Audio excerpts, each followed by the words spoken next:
UPF had its inaugural assembly on September 12, 2005 at the Lincoln Center in New York City. Reverend Sun Myung Moon delivered the keynote address.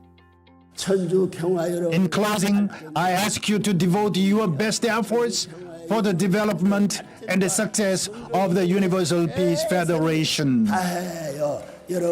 Thank you. Thank you.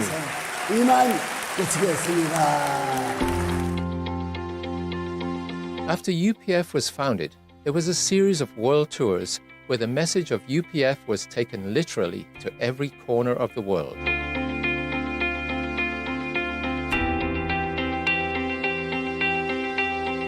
That it is time for all nations and religions to break down their barriers. Through this, the era of one family under God will arrive and last forever.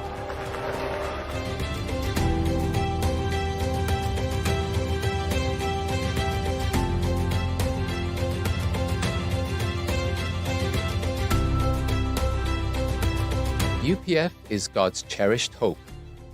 The founders spoke repeatedly of an international peace highway connecting the world from Santiago, Chile to London, across the Bering Strait, what has come to be known as the Peace Road, and a vision for a renewed United Nations. UPF emerged on the foundation of decades of programs initiated by its founders and carried out in all parts of the world. Its growth and development over the past 15 years has been dramatic, if not miraculous, owing in large part to the work of tens of thousands of ambassadors for peace, peace activists, and volunteers who draw from all nationalities, religions, ethnicities, cultures, and traditions, bound together by a vision of peace, a vision of humanity as one global family under one God.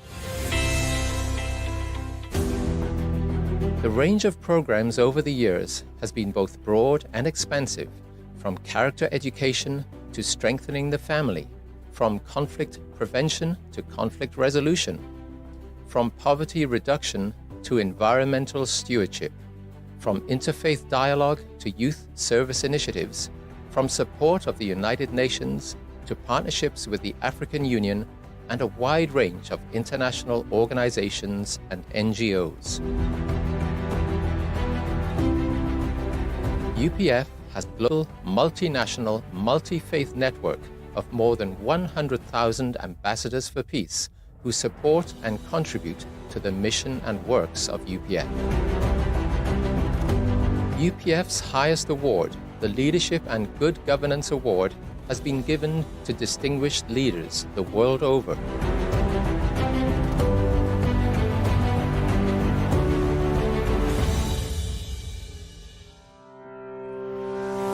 The World Summit Series is UPF's flagship program involving the highest level of leaders from around the globe, including current and former heads of state and government, to address the critical challenges facing humanity.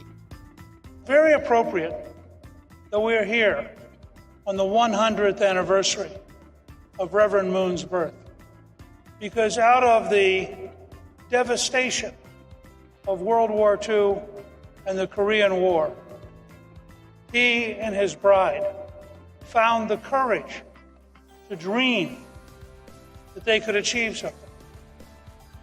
And it is amazing what they have created together. Programs have been successfully held in Korea, the USA, Senegal, South Africa, Nepal, Cambodia, and other nations. The most recent structural innovation within UPF has been the creation of a set of associations dedicated to collaboration among leaders from various fields. These pillar associations are: the International Summit Council for Peace was initiated by UPF co-founder Dr. Hak Jahan Moon in 2019 on the occasion of World Summit 2019 in Seoul, Korea. ISCP is an international network of current and former heads of state and government. The International Association of First Ladies, IAFLP, a project of the ISCP, affirms and uplifts the unique role of First Ladies in contributing to peace and development. IAF-LP brings together current and former First Ladies from throughout the world, drawing upon their experience and wisdom as women leaders and as role models who serve their countries in significant ways. The International Association of Parliamentarians for Peace, IAPP, is a worldwide association of parliamentarians which provides a forum to bring their experience and wisdom to bear in the search for solutions to our world's problems. UPF maintains that any successful strategy for peace must take into account the spiritual dimension of our human identity, experience, and interactions. Based on this worldview, UPF initiated the Interreligious Association for Peace and Development, IAPD. The International Media Association for Peace, IMAP, represents a worldwide professional network of journalists who support a socially responsible and moral media. IMAP recognizes the vital role that journalists play in providing objective reporting to foster an informed citizenship. The International Association of Academicians for Peace, IAAP, is a global interdisciplinary academic initiative aimed at contributing toward the realization of a world of lasting peace. IAAP is dedicated to building professional networks for academicians to foster a world of peace. The International Association for Peace and Economic Development, IAED, affirms the role of businesses, business leaders, and investors to make the world a better place.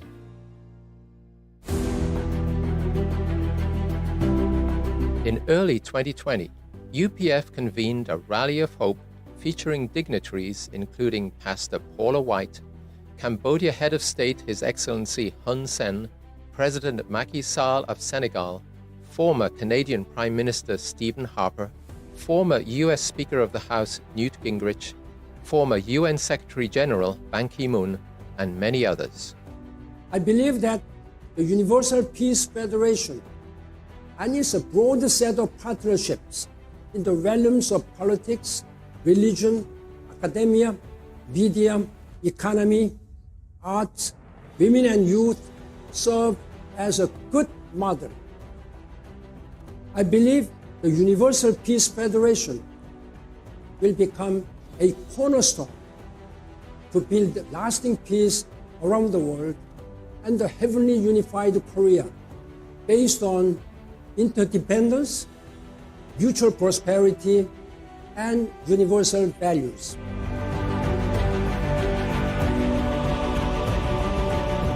Celebrating 15 years, UPF will continue to grow through service, dialogue, and collaboration, guided by its spiritual and moral vision of one family under God.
The Seoul Olympics representing Sri Lanka. I went with the Olympic team, and I met Reverend Moon and Mrs. Moon in their house in Hannam-dong in Seoul, and I said to Reverend Moon, as a Christian,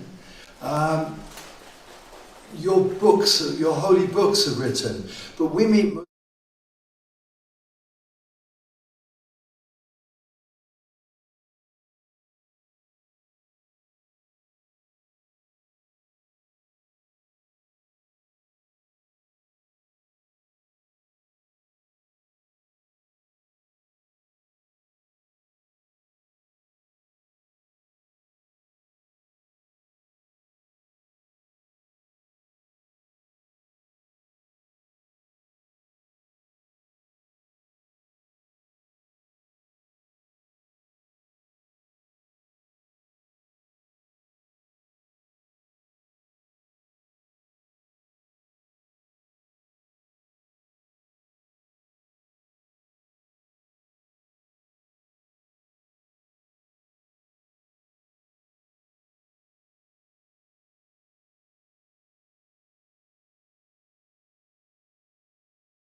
paternal uncle was a student priest. He was going to follow his father into the church in North London, in Hampstead, and he jumped into the North Sea, rescuing children 8 times, and then died of exhaustion. So he was a Christian martyr.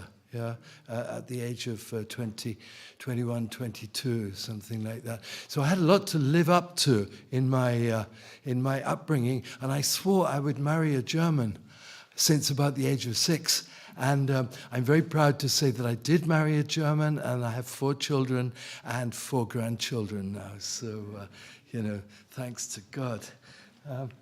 Right. In Milton Keynes, we have an interfaith meeting once a month on a different topic. We have a Jewish meeting in the masjid, in the mosque. We have a Christian in the Tamil temple, or we have a Shia meeting in a Sunni mosque, so that everybody can get to know each other and hopefully can get to love each other as well. And I've been doing that now for 15 years. I was chair for 5 years until my wife told me to be quiet, and now she's the chair and I'm her administrator. So I found my place at last. Yeah. This is the first church, Christ the Cornerstone in Milton Keynes, where Catholics and Protestants worship in the same building. Since the Reformation, since King Henry VIII.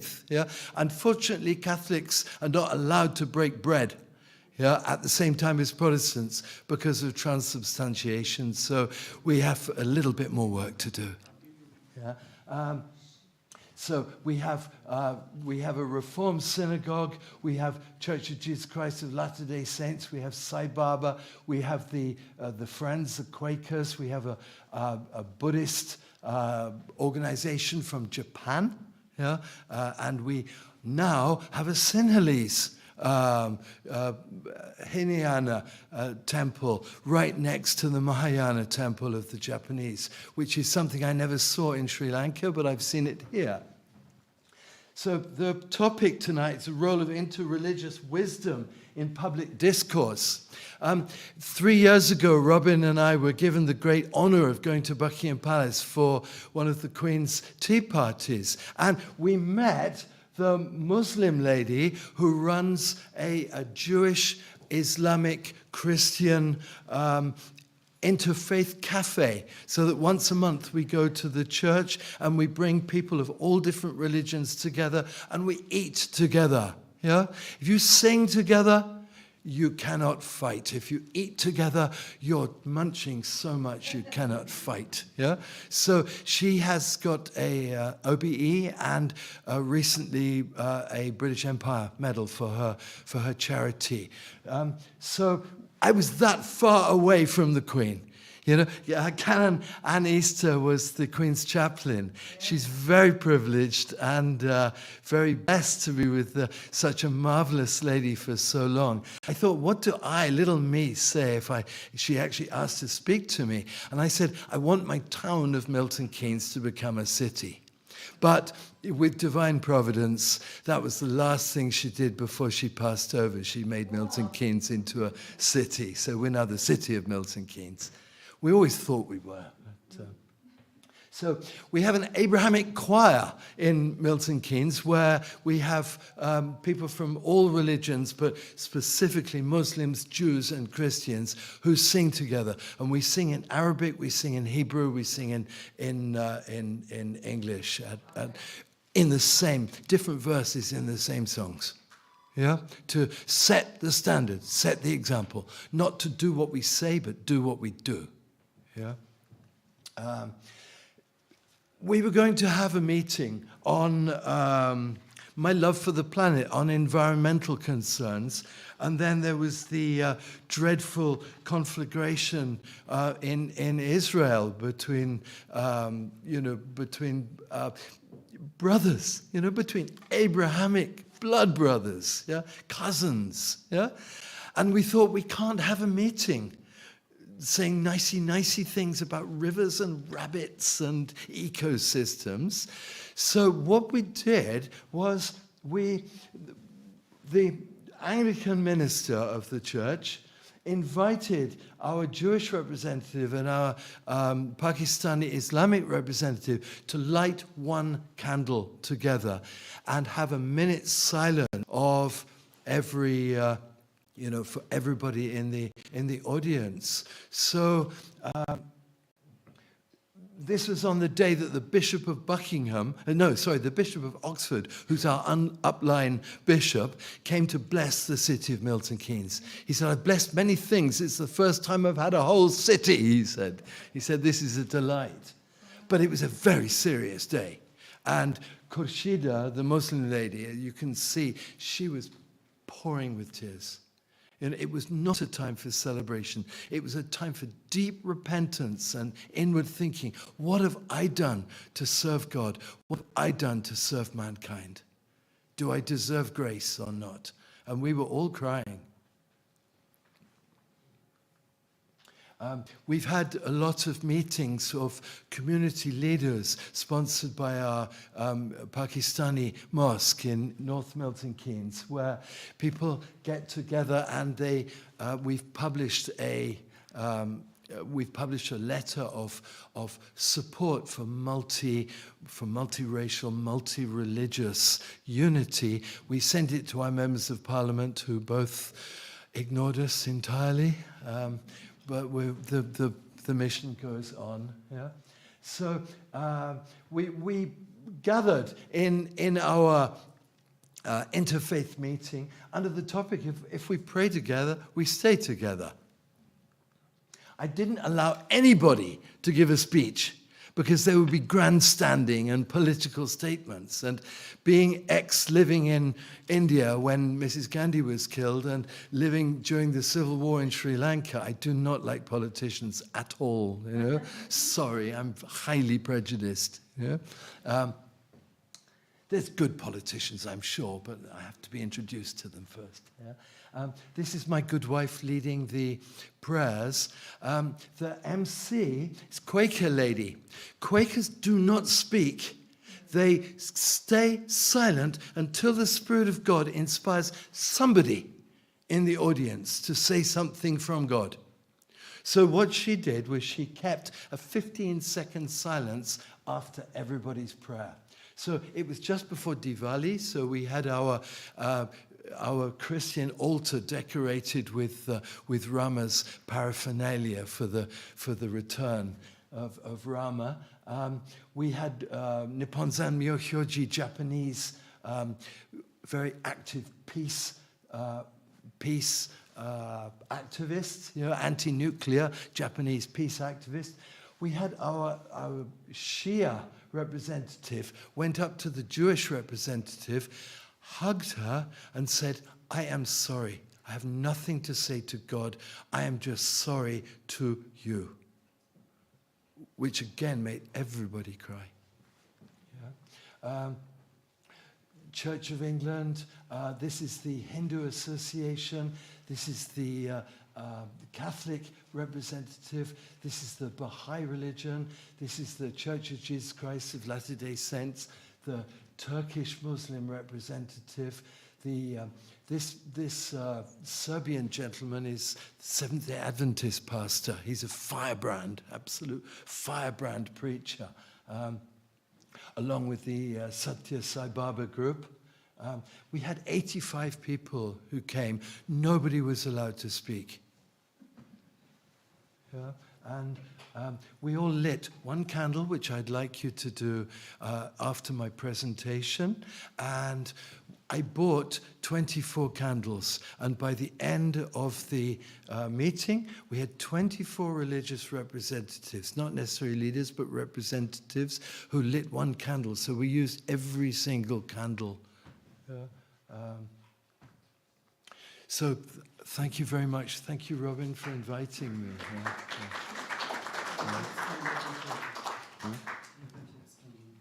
Yes. So in the same methodology, Robin is going to invite different people from different religious traditions to take the light from the central candle and light one of these small candles and place them around. Reverend Moon said, "A candle represents God, because a candle sacrifices its own life to give light to others." Which I think is wonderful symbolism, poetic symbolism. Thank you, Robin. Then we're going to have a silent prayer. And we'll have a minute's silence after the conclusion. If you could stay on the stage.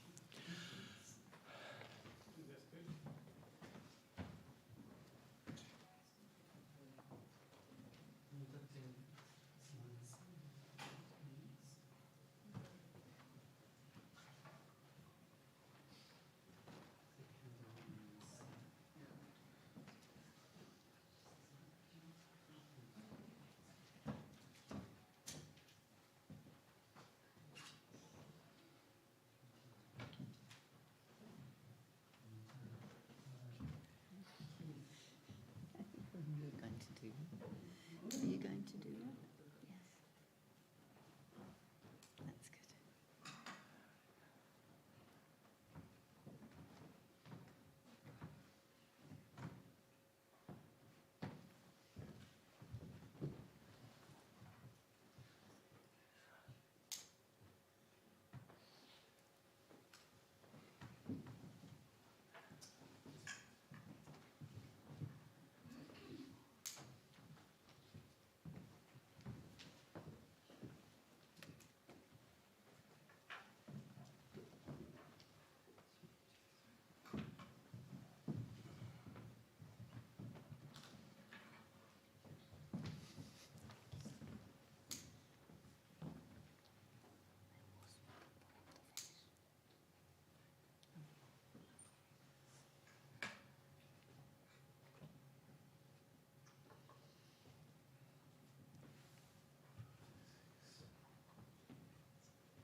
Don't fall off.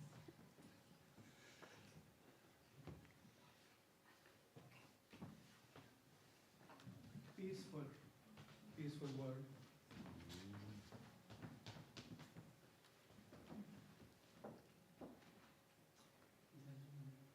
As a Palestinian, I think I need thousands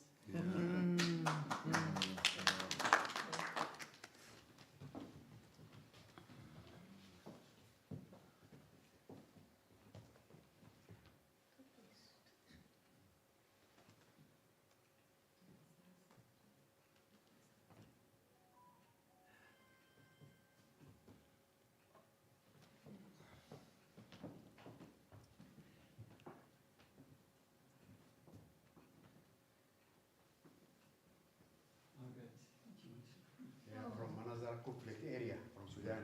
When he came from Sudan.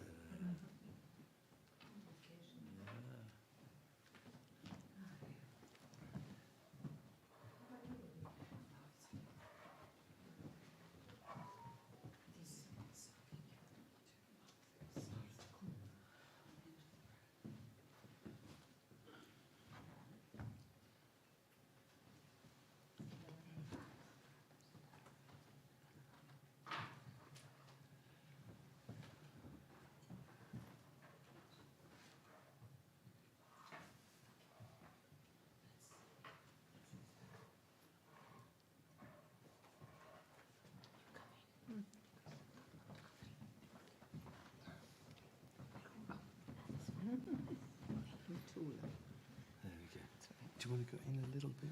Yeah, just in a little bit, right in the center. Right? Yeah. Okay. Lovely. Thank you very much. Again, we have used all the candles. We have fulfilled our wishes to be together. We will start a minute's silence if everybody could bow their heads and close their eyes.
Amen. Amen. So, thank you very much. And this concludes the first part of the this evening. Please carefully go down the stairs. Yeah. Peace for the children of the world. Amen. Yeah. Amen. Amen.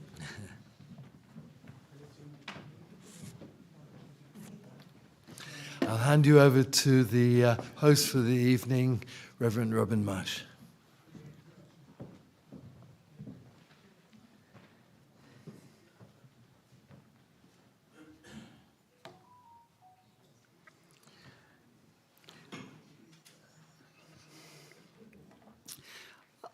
I have to change the program a little bit because Sheikh Ramsey told me that he needs to leave very soon.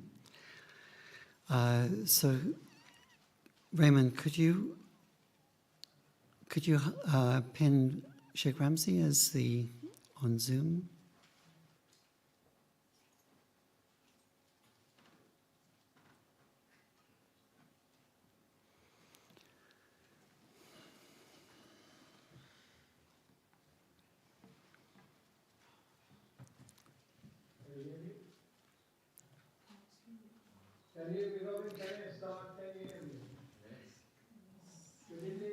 Just 1 second.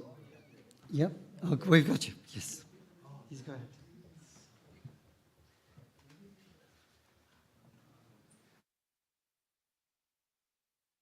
But Sheikh Ramsey is a former trustee of Universal Peace Federation UK, and he's a quite well-known Muslim community leader. He's very active on human rights issues, and he's the director of the Oxford Islamic Information Center. Thank you. The floor is yours. Thank you. Thank you. Alhamdulillah Rabbil Alameen wa salatu wa salam ala ashraf al-anbiya wal mursaleen. My dear brothers and sisters in humanity, I greet you with the Islamic greeting of peace. Assalamu alaikum wa rahmatullah. May peace and blessing of Almighty God be upon you all. Dear brothers and sisters, dear friends, before I start, I would like to state that no matter what anyone says, religion is playing a vital role in today's world. Brothers and sisters, interreligious and interfaith dialogue establish when people of different faith come together to a mutual respect and understanding that allows them to cooperate and live with each other despite their differences in religion, culture, or ethnicity, promoting the life and dignity of the human beings, respecting rights and responsibility of each other, helping the poor and vulnerable sectors of society, respecting the dignity of the works and the right of workers, solidarity and caring for all creation. This is important, caring for all creation. My brothers and sisters, in my opinion, a part of the wisdom behind the interreligious dialogue is that it brings people from all over the world close to each other, but does not create a uniformity between religious groups. Each one has their own belief, and it does not, I say again, it does not interfere with anyone's faith in order to change or so. In this respect, brothers and sisters, countries without any fear of religious supremacy can participate in interreligious dialogue to establish respect, peace, and justice between the neighboring countries. And of course, as I mentioned, it is not only countries that participate in dialogue, but also societies, communities, neighbors, and all those who participating in interreligious talk, creating a positive feeling of being belonging to a multi-faith or multicultural and multi-faith communities, promoting trust, understanding, and bring respect for religious places like mosques, churches, synagogues, temples, etc.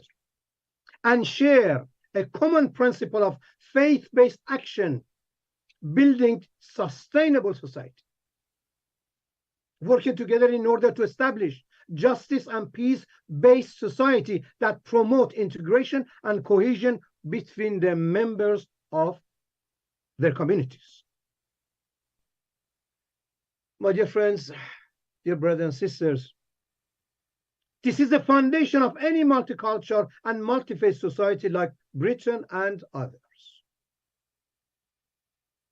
From what I mentioned and repeated above, we understand that dialogue is not only taking place on the official and academic level, but it is also part of daily life, during which various religious and culture groups directly merge with each other and learn from each other, respect from each other, and care for each other.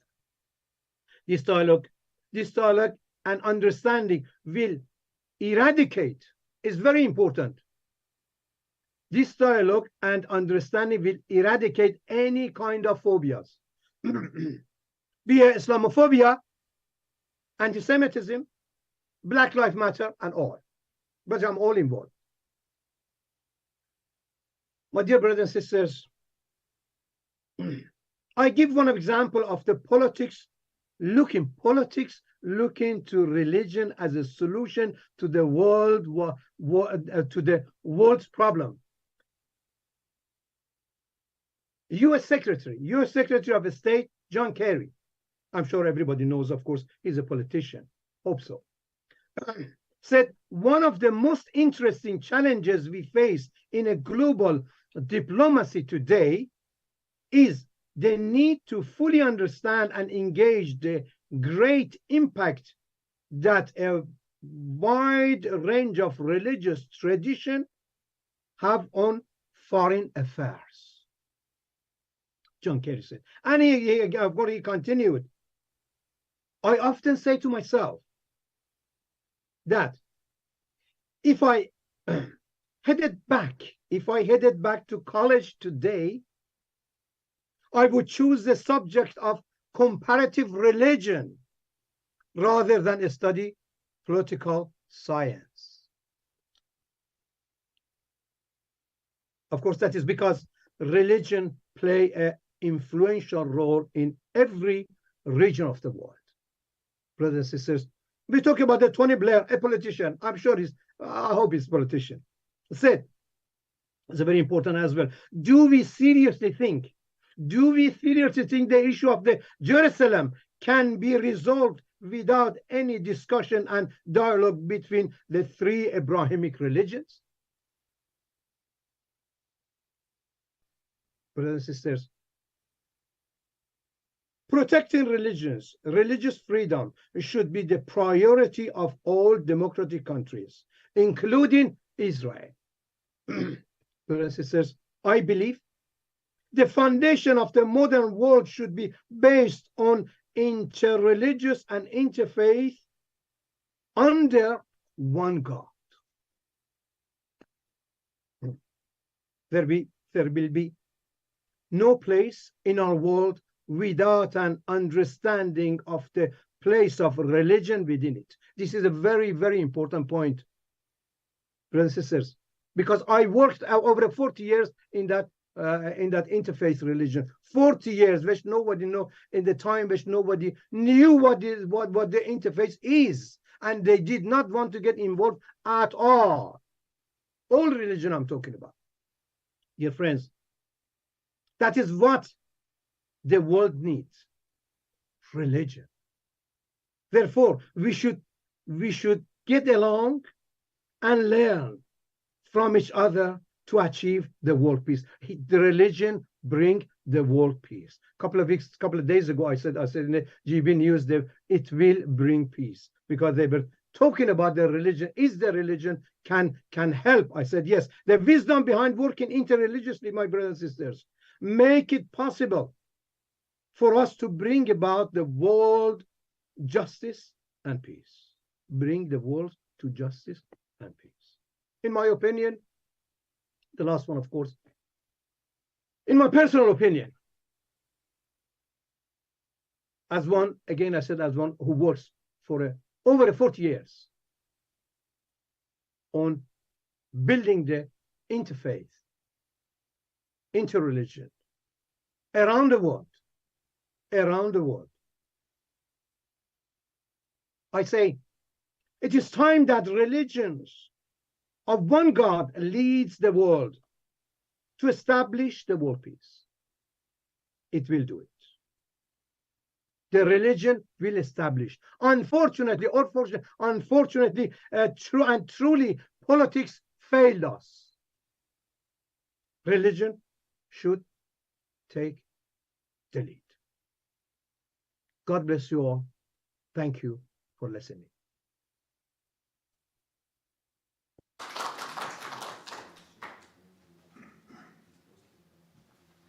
Thank you, Sheikh Ramzi. Thank you. Thank you for Sheikh Ramzi for giving the opening speech. I'd like to now welcome Councillor Canon Ann Easter, who is a very good politician as well as religious leader. Yes. And actually, one of the very good points about inviting Canon Ann Easter to speak on this topic is that she combines both. She's a religious person, and she is is it the Commissioner for Interfaith in Newham Borough? But she comes from a lifetime of commitment to Christian faith and to ministry, and she was the Queen's Council chaplain, Queen's chaplain for some period of time. And you also do a lot of charity work in the Newham area. So she combines both positions. So then, actually, this is an ideal topic for her to speak on, in a sense, the role of interreligious wisdom in public discourse. Please welcome Kananisa. Thank you.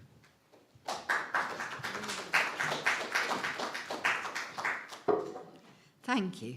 How long have I got? 10 minutes. How much? 10 minutes? Oh, right, fine. Okay. We didn't discuss this earlier on. Thank you very much for your kind introduction. Actually, if you studied Debrett's, you would find that it should be the other way round. It's canon counsellor, because the religious title takes precedence, because they'll only take that away from me if I do something very naughty with a choir boy. But the counsellor role is only until the people of North Woolwich decide they don't want me as their counsellor anymore. So, but two very interesting roles, lots of similarities, of course. I always feel that being a counsellor is very similar to being a parish priest, in that I'm signposting people, I'm listening to people. I can't tell you the number of people who've said to me over these past, I've been a counsellor 9 years now, I can't tell you the number of people who've said to me, you're the first person who's actually listened to me. And of course, that's such an important role, listening to each other.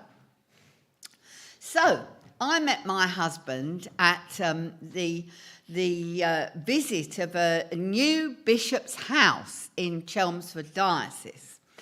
They bought a new house and they wanted clergy to come and visit it and see what it was like. They were obviously rather proud of it and they wanted us to go and see. So I went with my colleagues from the parish where I worked at the time in Stratford, not on Avon, Stratford East, Newham, and I went with my colleagues and we had a very nice time and stood around chatting with people. We saw around the house and beautiful gardens just outside Chelmsford. And we were standing there waiting to go, really. You know how you do, oh dear, who's going to be first to leave, you know. So we thought, well, we'll just stand here. And as we were standing there, my colleague, who was chaplain to University of East London, said, oh, look, there's Christopher. Christopher, hi. And, of course, the Church of England is a very small world, really. And they had worked together in Portsmouth. And, oh, come over here. Oh, meet my colleagues. Here's this one. And we stood around and chatted, as you do. And then it was time to go. And my colleague looked, he had a very, very expensive camera. And he looked at his camera and said, oh, look, I've just got a couple of films left. Come on, look, you two. Bride and groom, click. And, of course, everybody roared with laughter because we'd literally met each other for 5 minutes. But, of course, that photograph takes pride of place in our home, as you can imagine. So what did we do once we got together? I knew, I think, the moment he held my arm while the photograph was being taken, and I knew then it took him, gentlemen, another 4.5 years But never mind, we got there in the end. So how do we make relationships? Well, of course, we make them between faiths the same as we make them between people. What did we do? We did things together. We went out together. It was important to see if he was kind to people while we were out, if he was pleasant and polite. And also, we listened to each other. We talked about what was important. We talked about our families and where we'd come from. And I have to say, I'm very much a Newham girl, born and bred, while he's posh. Daddy was a university lecturer at Cambridge, so a long way, you know, they had au pairs and 2 cars and foreign holidays before I even knew such a thing existed.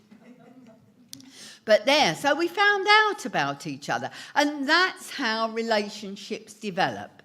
We listen, we learn, we share.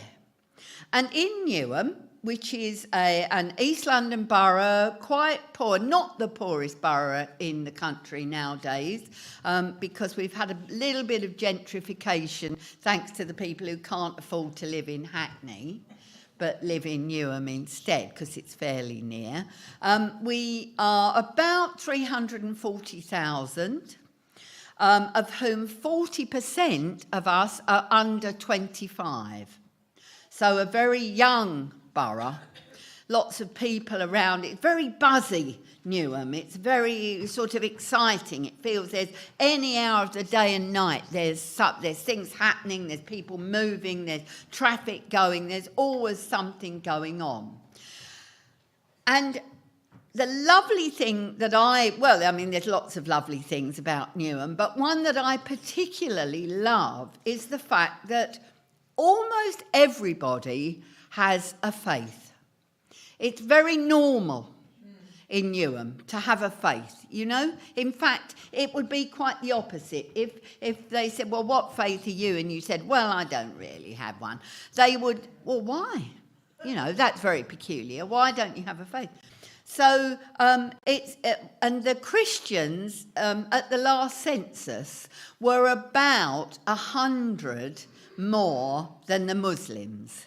So we're together, about the same sort of number of people. People from all over the world in Newham.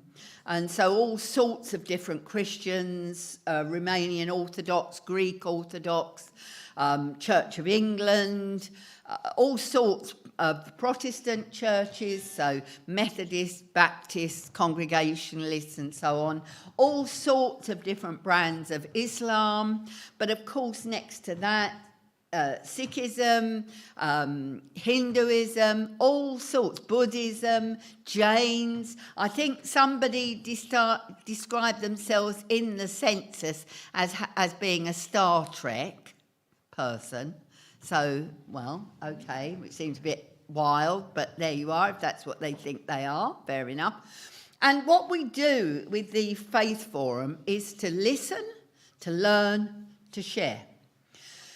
It was formed when the mayor asked me, we have a Muslim mayor, a woman, Roxana Fiaz, who's a great person, and I think you ought to get her to come and talk one day, because she comes from a very interesting background, brought over by parents from Bangladesh, I think, and who set up home here. She went to school locally and worked locally and everything. So she decided that we would have this role, the Commissioner for Interfaith Engagement, and invited me as one of her 66 councillors, of whom, just tell you this in brackets, 63 are Labour.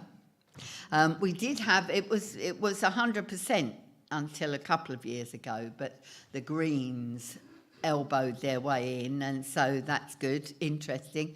If I would take on that role, and it was great, and we had a wonderful interfaith supper, and everybody came out saying how wonderful it was, and this was 2019. So we just got things going when, of course, the great lockdown happened and COVID came. And we were so glad that we had begun that network because, of course, it was very important. When you're a person of faith, congregating is something that I think we all do. We congregate. We have a group. Being part of a faith group is about being together with your fellow this or that, whatever you are. And so we could no longer congregate. What were we to do? How were we to keep our people safe? And we had endless Zooms. You're on mute, you know. Oh dear, we still do it, don't we? We still do it. And discussing and working out, with the help from the local authority, how to keep our people safe. We talked, when it came along, thank God, about vaccination. Of course, there were very divided views about that, but it gave us the opportunity and the freedom to talk, to hear how other people viewed it, and to look at how we felt ourselves. Because, of course, when you hear the way somebody else does something, you might think, that's a really good idea, I'm going to do just the same as that. Or you might think, whoa, I'm not going to do that. I don't like the idea of that. Or somewhere in between. And that's the way the world goes. And so we had that. And then that laid the foundations for as the world gradually came out of lockdown and we were able to do other things. So I made a bit of a list of some of the subjects that we've talked about, particularly just recently in Interfaith Week. We've got something called the 50 Steps to Health. Newham, East Ham and West Ham on the district line. And it's a proven fact that the further you go along the district line, the longer you can be expected to live. Which is pretty dramatic, isn't it, really? Because if you live in Newham, the chances are the poverty, the poor air quality, the lack of so very much in the way of employment in all sorts of ways means that you statistically will die sooner than people who live in Upminster further down the line, which is a horrifying statistic, really. So we talked about health and how does faith impact health. And when we know that statistically belonging to a faith group is very good for our health, whatever the faith group is, it's good for your health to belong to a faith group. We talked about mental health, such an important point, and again something that's very much in the news these days. And we talked about it particularly in respect of gambling. And we had somebody come along. Generally, the routine is that we have somebody who comes along and tells us some facts, set the scene, tells us some facts. And then we go into our table groups and we talk about that. And then we come back and have a plenary, you know, and talk about it together. And one man, when we asked, well, what have you found out? What have you discovered? Said, right, we've got to ban gambling. That's the only thing. We'll make it illegal. We'll make it illegal. Well, of course, it was until not so very many years ago in this country. And it didn't help then. People still had runners on street corners. And the rich, who, let's face it, can do what they like so often, still had their horse racing and their polo matches and all the rest of it. But we talked about that. We talked about the place of women in faith.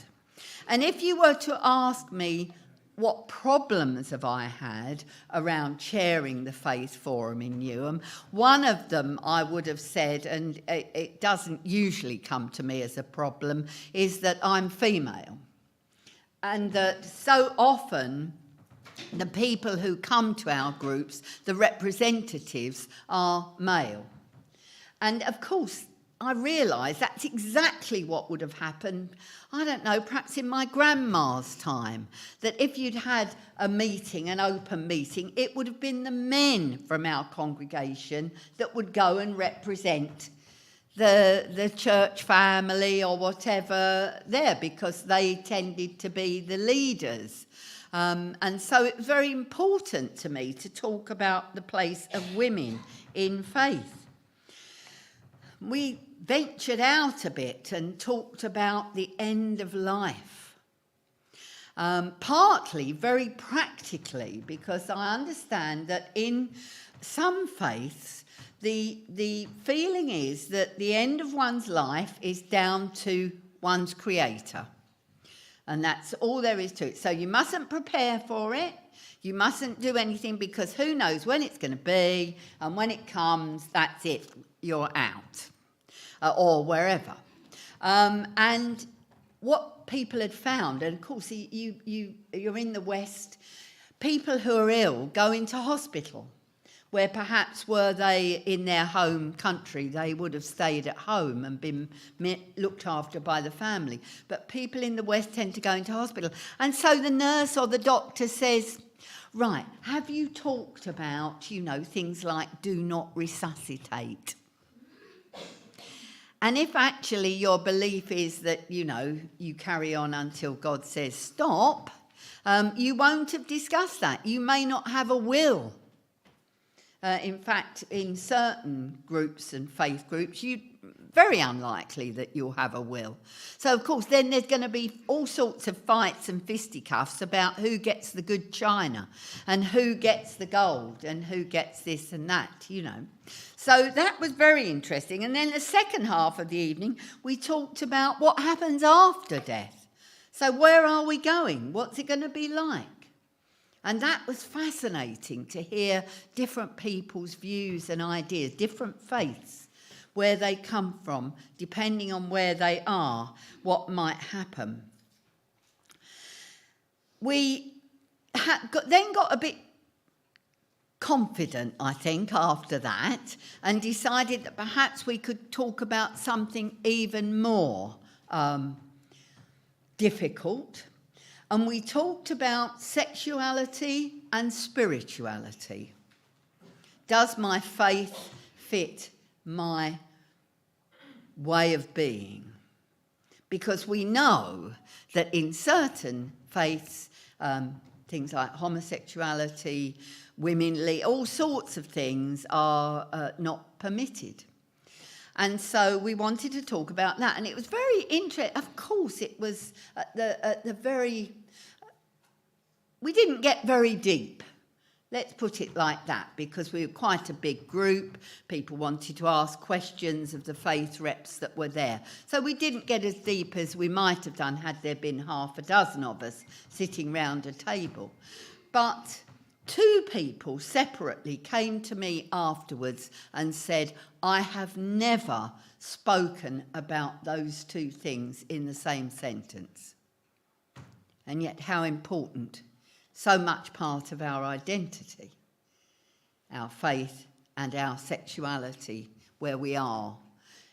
It means a lot. And I felt, well, perhaps, okay, we took a risk, and it was not easy, but it was worthwhile if those 2 people, for the first time ever, had had that experience. So lots of different ideas. The Wolf Institute, which you may know about, part of Cambridge Theological Federation, came and looked at us for quite a while, for a year of our life, a couple of years ago, and used our experience, as it were, for the tools for interfaith work. They've done a report and a paper on interfaith work, and it's based on the Newham experience, because they use that idea. So that's the Wolf Institute. Other people come and have a look at us and see how we do it. Of course, it's so easy. If your neighbour, where we live, the lady next door is Bengali Muslim. She's a childminder. She's fantastic. They're lovely, lovely family. Her son's just graduated as a doctor and she's absolutely so happy and proud. On the other side, we've got Turkish Muslims, couldn't wish for better neighbours. Across the road, we've got Bengali Muslims and an Irish Catholic couple, Tom and Barbara. You know, further up, we've got a Hindu family, and a bit further down the road, we have a Sikh family, all of whom we know well. We look after each other, we keep an eye on each other. And so, in a sense, it's easy for us to do interfaith. Our children are brought up together, you know, and I think that's such an important part of the getting the right sort of feel. So all those ideas, that's what we do, that's what we talk about, and then we do things. And we did things like, on Saturday, we planted a tree for peace. And the thing about this is it's an Acer, which is not green. The leaves are red, you know, with an Acer tree. We wanted something different and something that would stand out.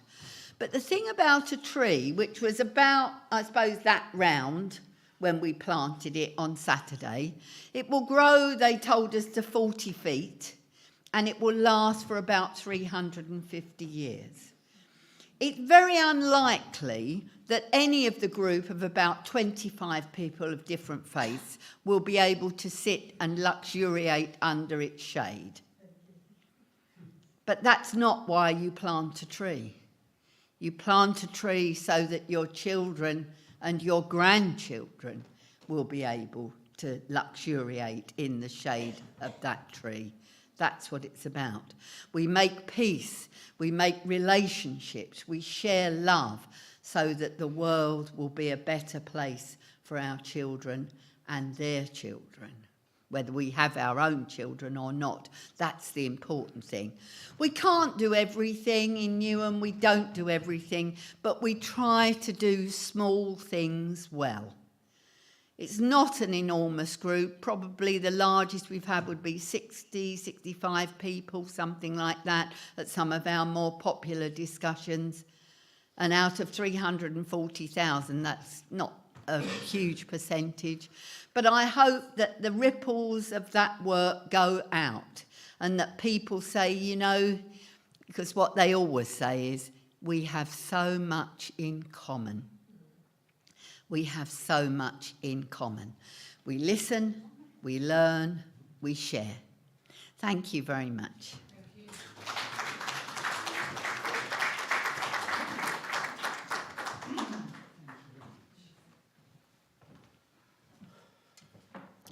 So we have a real practical, down-to-earth understanding of what interreligious dialogue is. And it's lovely to get that very practical example of what happens when different religions come together and they're faced by everyday problems and issues. And they try to thrash it out amongst themselves, which is great, it's wonderful. And the process then we all take a broader and broader perspective by understanding each other's perspectives of something. Thank you. I'd like to go to Dharmic faiths now, and Reverend Dr. Samana Siri, who's a Buddhist realist. You have to correct me on the right expressions and so on. But Reverend Dr. Samana Siri has known us for 40-odd years, attending our interreligious conferences even in the 80s and 70s, actually. You started in the 70s, so it's more. So Reverend Dr. Samana Siri has multiple doctorates, and he's walked the Chinese Great Wall, and he carried Buddha's tooth, or if I believe, in order to take it to the United Nations to have it there as a remembrance of Buddha himself in the place of the United Nations in New York. There are many other things I could say, but he has a very wonderful monkhood. He calls himself now the noble fairy, going, I always think of him as the bodhisattva, if you know about Buddhism, the person who goes to the edge of the beginning of nirvana and thinks, actually, I can't go here and enjoy it on my own when everyone else is suffering, and comes back. So with that, I would like to welcome Reverend Dr. Samana Siri.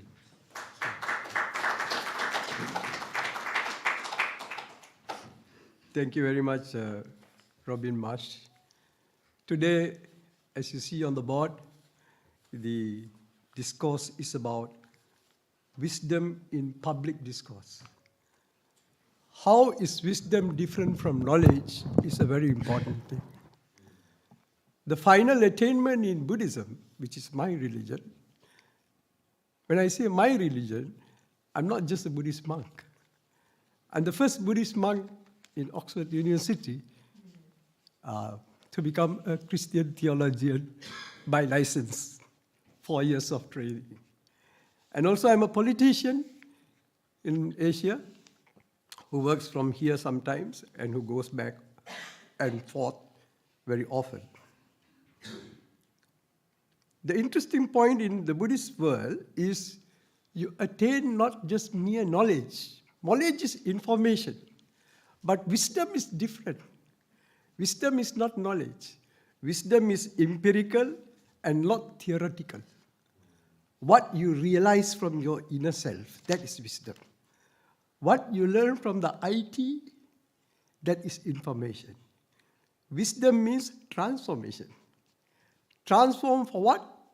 For the better. Today we live in a world of big crisis. All of us know this well.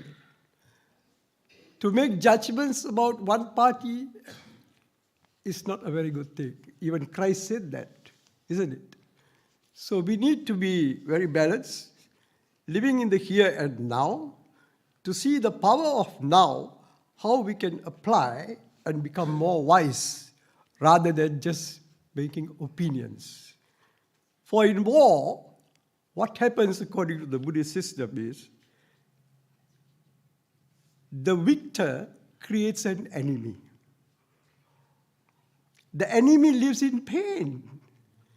The person who is not involved, the wise person with wisdom, he doesn't go into wars, conflicts, and other sorts of violence.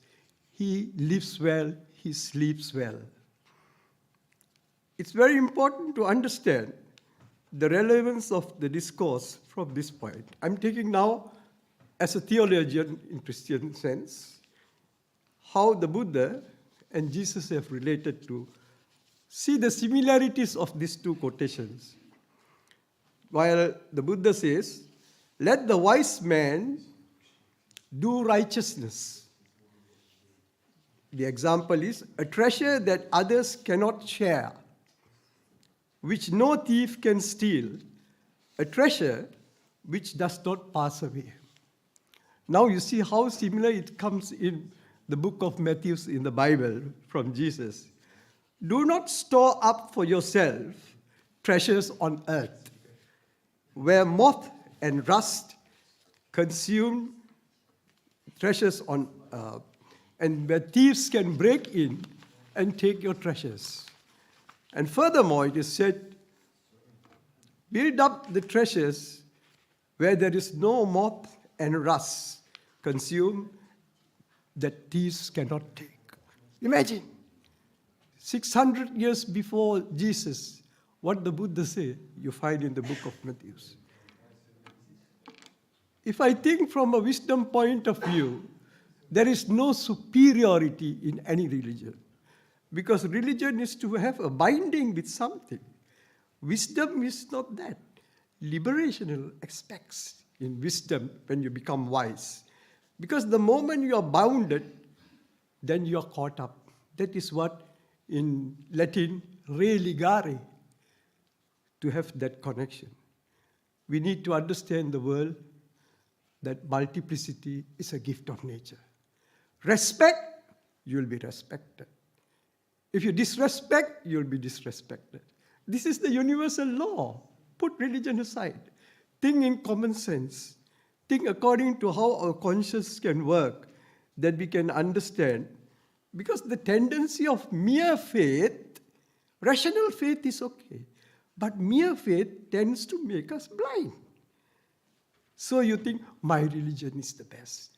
When you think that, the other religion is already discriminated. So these are very important things that we need to question to see the power of here and now. Can I quote to you from a naughty man called Vladimir Putin? You know what he says about Buddhism? You can't believe this, but this is true. He says, Buddhism is not a religion, because the official line, constitutionally, Russia accepts Buddhism as a science. All the great Buddhist thinkers of Russia, their books are all in the Academy of Science. They are not in a temple. So he says, Buddhism is a philosophy which gives ideal solutions to our day-to-day lives' desperate questions. Coming from Putin. I used to say he put in, I put out. Then he says to the group, he was speaking, being a Buddhist is a privilege. Be proud of being a Buddhist. So, we don't want to be proud, but there are 3 Buddhist states in Russia, despite it's a state which do not believe in religion. And traditional religions of the states are accepted, and Buddhism is one. So there is Kalmykia state, where they have a Buddhist university, where there's a picture of Dalai Lama, where I spoke, and the Vice Chancellor and Chancellor told me, don't just come for 3-4 days, come for 2-3 weeks. That's the welcoming communist message. Can you understand? In fact, Engels wrote to Karl Marx about the value of Buddhism, about the holy book of the Buddhists. So these are a few sentences that I wanted to tell you. Back to my Buddhism and Christianity. In 1894, the Gospel of the Buddha was written by Paul Carus in America, way back. And he says, he admits that the Buddha did walk on water like Jesus, 600 years before Jesus. And this book was modeled, he wrote in the way like the New Testament to explain Buddhism. And he says, the modern world required a new religion of science. Then in 1893, he joined the World Parliament of Religions. We know Swami Vivekananda went. Anagarika Dharampala of the Buddhist leader, reformist, he went. And many others. So from there to now, still the World Parliament of Religions, sometimes I also attend, goes on. The entire Buddhist scriptures were written, translated to English, and transliterated from the Buddha's language, Pali, P-A-L-I, was done by Rhys Davies and his wife and a group here in Oxford, where you have the Pali Text Society. The entire scriptures they did. Son of an Anglican priest. Can you understand? The English was so liberal to understand that, because he went to Sri Lanka as a judge, Ceylon, in the British time, and as a judge, he couldn't understand certain verses. Then he learned the language. That was the sacrifice. If you don't sacrifice, you can never be wise. You just go by information, by hearsay, by knowledge only. Charles Eliot, in 1921, he wrote the book called Buddhism and Christianity, where he showed these 2 big giant volumes. Then he wrote Buddhism and Hinduism. And he was the ambassador for the British government representing Japan.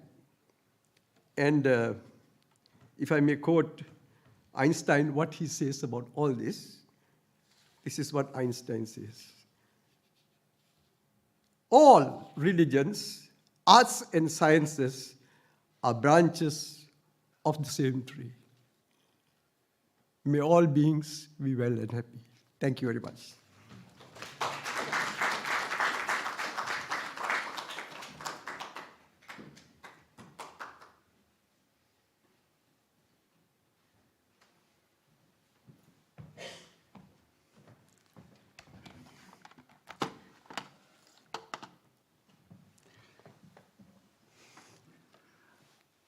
originally you were going to have Reverend Dr. David Hanna. It became a... He has other commitments, unfortunately. But I will just give a few slides. Does this work?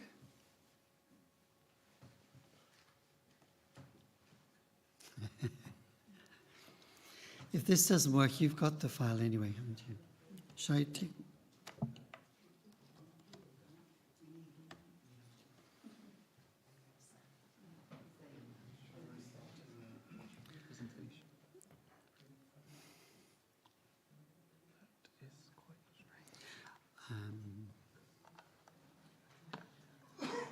You've got the file on I sent it to you earlier.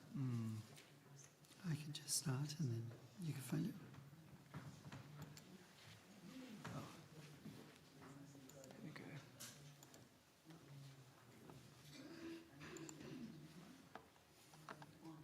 There we go.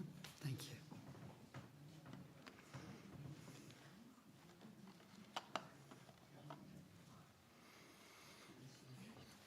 Huh?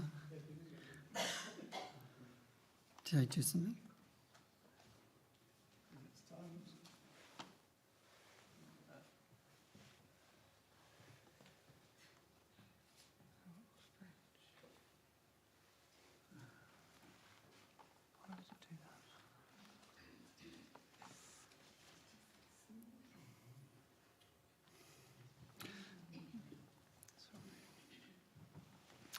So what I wanted to talk about was mainly one point, which was the proposal when Universal Peace Federation was founded, that there should be both a political chamber representing the nations and the nation states, and there also should be a religious spiritual chamber which would compose the interreligious wisdom, but also the wisdom of spiritual groups, of others as well. But how to enact that in a practical way, I think we've had an example of the practical on a very local level, which is wonderful. But Father Moon had a very deep thought about this structure of political and religious, representing the mind and the body. The mind being the religious, the body being the more practical political side. But in a sense, the Religious Council of the United Nations, like a Senate, could be established, including leaders in those fields of society pertaining more to the heart, or, for example, culture and education. As a body representing a global perspective, this religious council would have to address the interests of all people, transcendent of regions or nations. And the political wisdom of world leaders could thus be effectively complemented by the wisdom and vision of the world's most prominent religious leaders. How to enact it, there's a host of problems and issues, but in its ideal, there would be the political chamber who are very good at leveraging each other's national self-interest, trying to form alliances, trying to lobby, influencing, persuading, and also dividing resources to needs. It's very, very practical skills. Winning over people to your point of view. In a sense, looking at the humanity as a whole is a realm that could be more applicable for religious leaders, representing a conscience, representing this perspective of, if we prosper together, we'll do so much better. If we can find a way to come together and to understand each other better as one human family, we might have different beliefs, we might have different views of clothes, vestments, We might have had traditions and cultures which differ, but so much of what we believe is in common. And if we work on those common things, then we can make a lot of progress. So dealing with issues which are beyond our nation, so food insecurity, climate change, such issues as poverty, alleviation, health, all the things that form as sustainable development goals, they're well articulated in terms of bringing humanity to a certain level whereby actually everyone can prosper. Once we master food insecurity, for example, then all the children in the world won't grow up in a circumstance where they haven't had the sufficient nutrition at a certain age, that their brains can't develop to fulfill their potential, their talents, all the capacities that they have. And the rest of us are missing out. We're all missing out because the people who should become the geniuses, the great inventors, the people who can solve health problems are not getting to the stage because they haven't had the education, they haven't had the food, they haven't had the background by where their talents could flourish. So, in a sense, this religious chamber could emphasize the need of prosperity for all. Through living for the sake of others, we would know that actually having overconsumption is not good for you. It's not good for a society. Because, in a sense, we are indebted to people who are making our clothes at very cheap rates and then not having enough money themselves to really flourish. Or the people who are supporting our lifestyle because we're in a much better situation. So, since the religious chamber could be a lobbying chamber, and through that position, particularly if they're collectively lobbying for the same issues, the same points, they have so much more power. So I know when an election comes, I know in America, in each country it's different, but when I was in America for quite a period of time, a politician couldn't be, a priest couldn't say, I want you to vote for so-and-so. But they could have him come to the pulpit and be present and maybe say a few words to the congregation. And nothing more needed to be said. So political leaders look to religious people for support when the time comes. And religious leaders together have a lot more influence than one by one. So a religious council at the United Nations had many practical reasons for coming into fruition, but there's a more internal perspective which Father Moon saw was actually peace comes through bringing God's love into ourselves and expressing it to others. So in a sense, love God and love human beings, love humanity. The rest is commentary, right? So bringing God's love into ourselves gives us the capacity to love and the capacity to overcome other people's fears and insecurities and difficulties.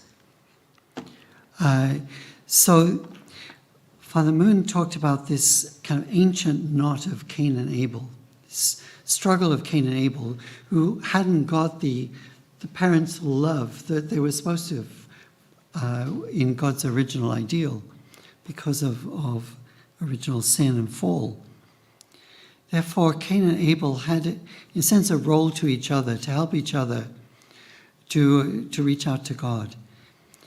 The role of the one who God accepts their offering, the role of Abel, in a sense, the one who is blessed, it's incumbent on the one who is blessed to share with the one who's not as blessed.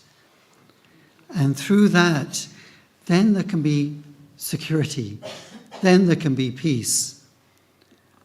Because by coming together humbly, Abel being humble to his brother and saying, look, I don't know what happened, but somehow we're in this situation. Can I help you? Helping his older brother to make a successful offering, in a sense, is a solution in the theological terms for Cain and Abel. For Cain not to have the resentment, the bitterness, the agony of not being accepted. By Abel working humbly before his brother, then there can be a situation of peace between the two brothers. In a sense, we have many nations who are less blessed than the UK. The UK is in a really wonderful position. Humphrey Hawksley got up here and was talking about, I can drive from one side of London to the other without coming to a checkpoint and having to pass a bribe to get through it. I can drive across it because someone in a past generation has made these roads. They paid their taxes and there's good governance so that this road could be made. In many countries in the world, it's not like that. And somehow we have to help each country to come to the same kind of situation of blessing that we've shared. So Father Moon saw a religious chamber and a political chamber being, in a sense, like the mind and the body, or a little bit like Cain and Abel, working together to find a good solution for both. Interreligious wisdom then builds on the so many commonalities of faith. And we have a book at the back, it's called World Scripture. And it includes so many texts. There's an eminent editorial board, scholars of different faiths. But then they work out common points of faith, so humility, repentance, reconciliation, so many different points of faith. And they look at what religions have said. And the commonality is stunning. And you wonder sometimes why there is so much difference between us. In a sense, there are some people who are able to experience the divine through the tenets of another faith. And that's a wonderful thing to practice, to go to another faith and experience God through practicing their faith, through their regular worship, the regular ways of their community. That's one way to become, Reverend Dr. Clinton Bennett used to call it being a virtual insider.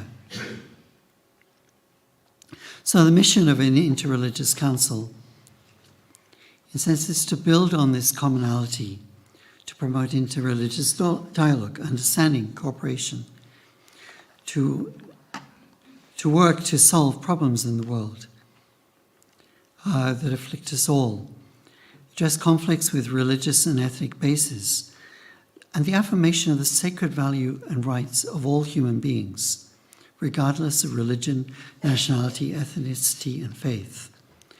So the sense of a religious council would be to build this sense of one human family, that we all of equal value, we all have sacred value of life, this precious value of life, and to raise and appreciate each other, respect each other with that viewpoint in mind. And then our mind becomes more big when we're not thinking about our own little problems, how to pay the bills and how this, but actually when we're considering the problems of many other situations and many other parts of the world at a time when we have the opportunity and chance to do something about it. Thank you very much. I'd like to invite up councillor, or not former councillor Liaquat Ali. He was the mayor of Waltham Forest, and in Waltham Forest, a little bit like Newham, there are so many different faith backgrounds, and he has a lot of experience of working with young people in his positions in the cabinet in Waltham Forest. But he has also a lot of practical wisdom of dealing with these. Thank you. Thank you very much. Good evening to all of you, and thank you for the invitation, Robin and Margaret, and having such esteemed speakers here tonight. Obviously, we're here to interreligious. I mean, it's a subject that's very close to my heart and all, and obviously being councillor for 28 years, working in an interreligious environment there in Waltham Forest, and certainly as a Muslim, I stand here to highlight the pivotal role of interreligious wisdom in our public discourse in a world where defined by diversity, understanding and appreciating various faiths is crucial. Islam was founded on principles of peace and coexistence and urged us all to seek wisdom beyond our belief, and our Prophet Muhammad, peace be upon him, exemplified this by signing treaties with different religions, communities, fostering an environment of mutual respect and cooperation. And interreligious wisdom serves certainly as a bridge connecting not only hearts but minds. It also allows us to learn from diverse beliefs, fostering a deeper understanding of our shared human experiences.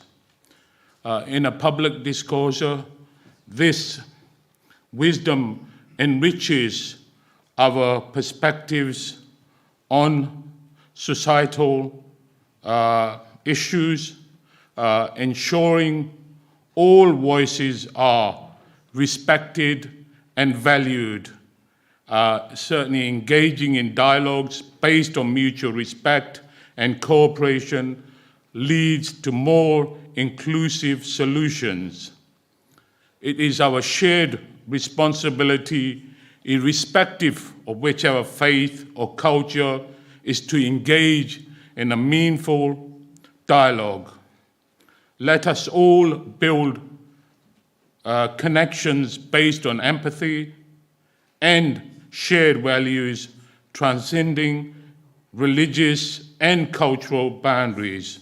It's very important. The more we understand about each other, the better it is. The more we understand about different religion, the better it is.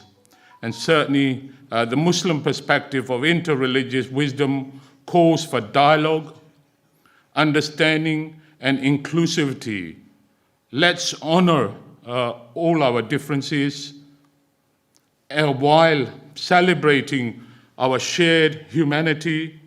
Together, let us forge our path where respect and cooperation among diverse faiths and cultures guide us towards certainly lasting peace and harmony. And it's very, very important. You know, all our religion teaches us to make sure that we live in peace, love, harmony, coexistence, and working with together. And very, very important is more about understanding about each other. The more we learn about each other, the better we are informed and the better that we can work together because we're all from one God. Thank you for that.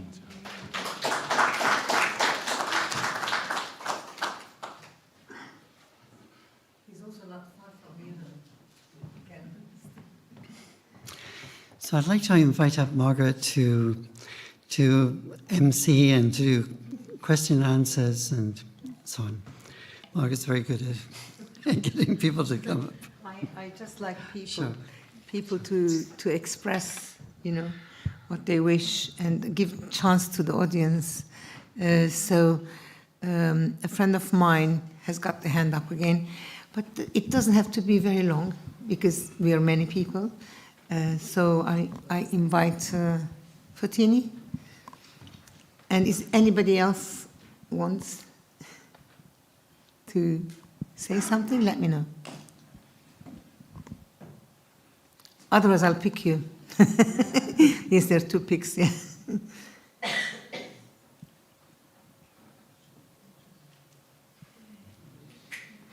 Come on. This way was better. Thank you, Margaret. Thank you, Robin. Good afternoon, everyone. May God bless you, bless your families, your beloved one. May God bring peace and unity in your heart and in your family. I just would like quickly to share with you with the essence of the interfaith wisdom which I lived through from inside in the 5 countries I lived in. Quickly, I was born in Muslim area, I'm Greek origin, but I was born in Uzbekistan. Grew up in the Russian Soviet atheism regime, studied in Ukraine with Ukrainian Orthodox, moved to Greece with the Greek Orthodox living there, moved to Brussels to Belgium with the Catholics, Belgians, and multi-level, multilinguistical, multicolor environment, and now I'm here in UK with the Protestant people, and of course many other peoples. My friends were Jewish, were Iranians, were Russians, Ukrainians, Italians, whatever you can imagine. What is the essence, if I would just put it in 1 page, of the wisdom of all this interfaith which I lived through my friends and their families? I just put it in triangle. This is so simple like that. All the religions in 5 countries I lived in triangle. On top, it's a love to God. All religions say about love to God and follow the straight path of the God. Then there is love to others, and love others as you love yourself. So we have another 2 loves, others and yourself. And in between, never do anything to others what you don't want them to do to yourself. This is so simple what I lived through all these years which I lived them. Now, all these people which I meet together, what they want for happiness, apart from the religious and love, they live again, I can put you again in triangle. All the people I met in my life. What they want? Love, they want health, they want prosperity, and in between it, peace. So simple. This is basic needs for the happiness. And now the question, what's wrong? Where's the problem? Why what we see? Go back to the triangle of love. Love to others and love yourself. Where the problems start from the families. This is a call to mothers and the fathers of all world. Mother and fathers, take your duty and your responsibility to cultivate, to elaborate the culture of brotherhood and unity between your children. Between your children, sons and daughters. Don't allow, help them to understand that between them it should be massive, massive friendship. And nothing should be interfere, nothing should divide them. From Greek language, diavol, which means division, which is evil. The nature of evil is divide. So my call is for the parents, cultivate friendship and unity if you want to live in the united society. My call at the moment to the leaders of all the religions, cultivate the unity, brotherhood, and friendship to the level of the culture in your followers. My call is to all government, if you want your nation to be solid, to be really strong, and nothing allowed to divide, cultivate friendship and brotherhood. Then, only then, interfaith wisdom can help, and only then triangle can stand and not fall apart. Thank you. May God bless you all. You know what was my question coming to me when everybody was talking? Wouldn't it be nice if all religious leaders spoke in one voice? You know, in times of trouble, I don't see religious people doing anything because they're afraid that the other one is. But whereas you've got the, experience like Canon Easter, all those people that are your colleagues will come together and speak the same voice, the same words. We don't want killing, we don't want this, we don't want that, but we want this and that, and people will be so strengthened by it, in my opinion. If you see one person saying very good things and he's not with anybody else, it doesn't really work, So my friend was saying that I invited people, but they were not allowed to speak because it is not one voice. You have to have one voice that give people's confidence. And I think that's the biggest thing that we should work for, particularly our nice, religious people, to really get together and give one voice. Sorry, I'm supposed to ask you to say things. Anyway, I think I will ask, Ahlam first and Kostas. Ahlam Akram is my friend for 20 years, I think, if not more. Yeah. Come, darling, come.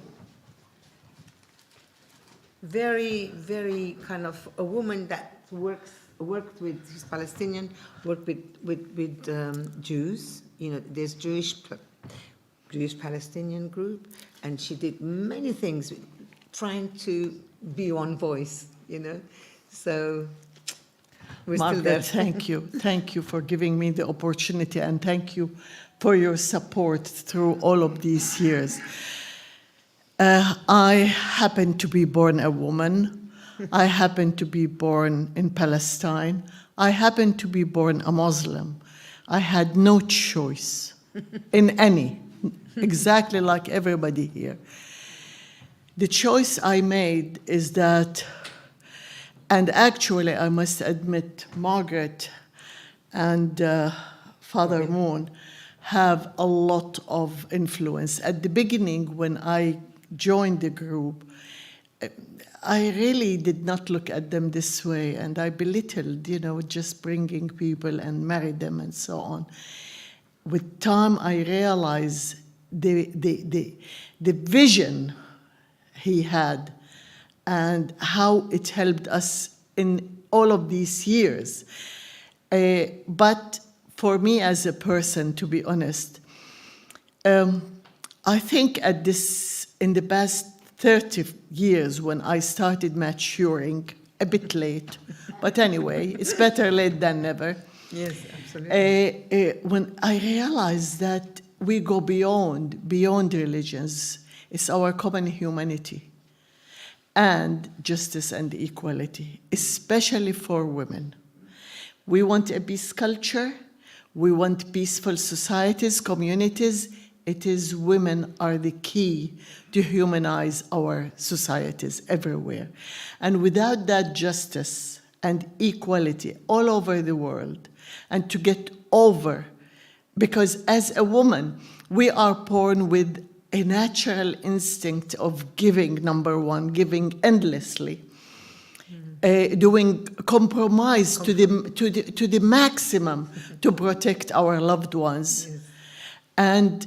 And this is where really I was influenced, and I was by a letter of an Israeli woman many years back when I started activism. Her name is Nurit Belid El-Hanan. She has lost her 14-year-old daughter to a young boy Palestinian of 16 years. And she wrote a piece in a magazine, in the paper, where she is saying clearly it is the greed of the politicians, absence of will to compromise. That woman completely changed my life 180 degrees, honest to God. And I happened at that time to be at Hiroshima, where I went to the Peace Park in Hiroshima. And in there is a big, it's not beautiful, it's heartbreaking, a big statue for a woman carrying her child in her hands, in her arms, while her body is melting from, And at that moment, I felt how small and how ignorant I am. And I said, if she can do that, I can do it. I mean, I lived in Palestine, the occupied territory, actually, up to the age of 18 or 19. And I am a fortunate woman, and I have to use that in a positive way for me and for my people and for the people in general. Whatever it is, I worked with most of the Jewish organizations for many years. And then I was disheartened by a certain thing, and I started looking, where are women's voices? Without us, without women getting together, we cannot get anywhere. And that's why what happened in Gaza have shocked me to the core.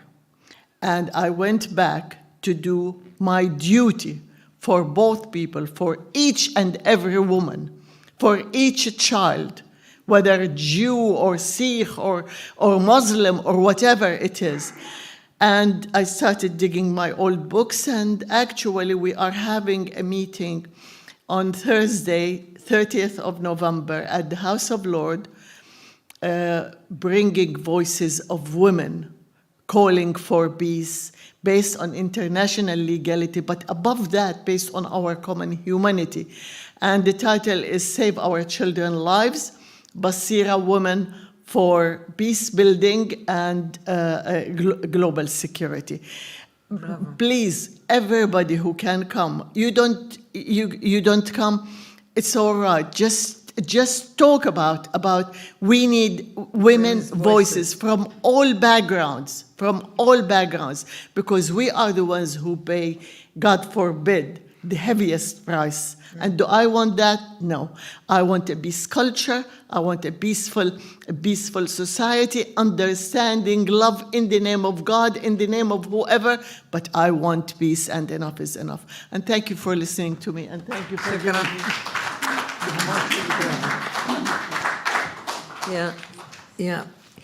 Thank you very much. This also, when Fortini was speaking, I was thinking about why family is important. In our culture, in UPF, family is a very important cornerstone of society. You cannot do anything without a good family. When we want to come back as a world family, you need to have good families first. And yet so many people are suffering. It's not always their fault, It's broken families and things like that. The more broken families, the worse is our society. So therefore, I felt I should communicate that with you. What I was asking is, Simon, do you want to say something about what you think we should do? Come on. She's a great consultant. I mean, medical consultant. Come down.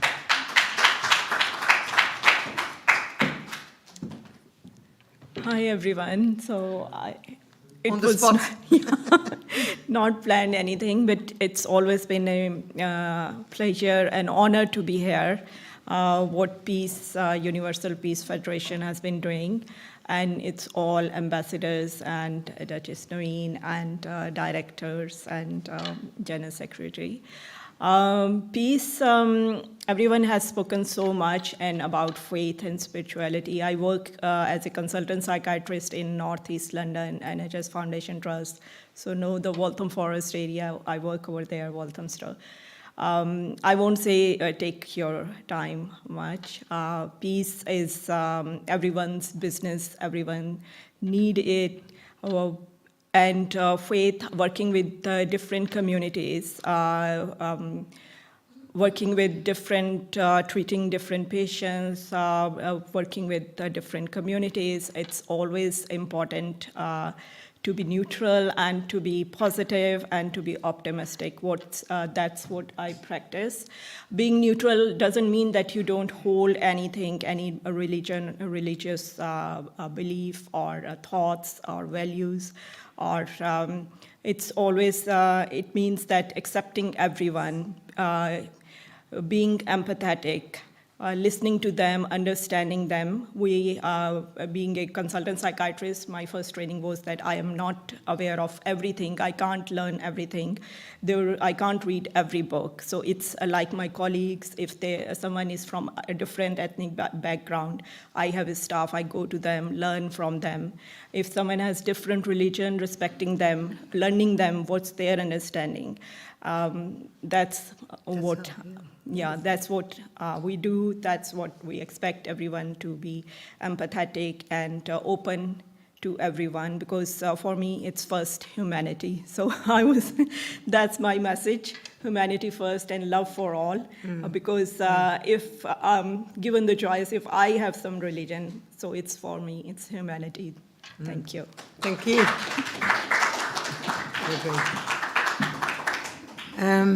Anybody is volunteering? Anybody? Please come. What is your name? Habreen. Yeah, please.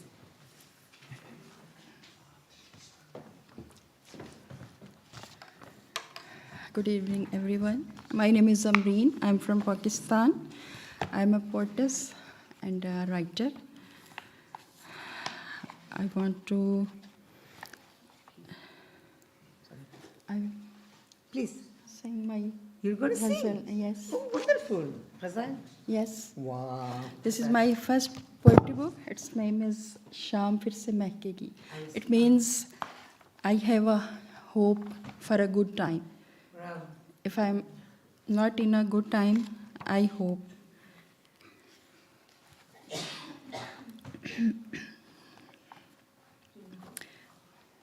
I will, yes, my poetry is in Urdu. Hello? Hello.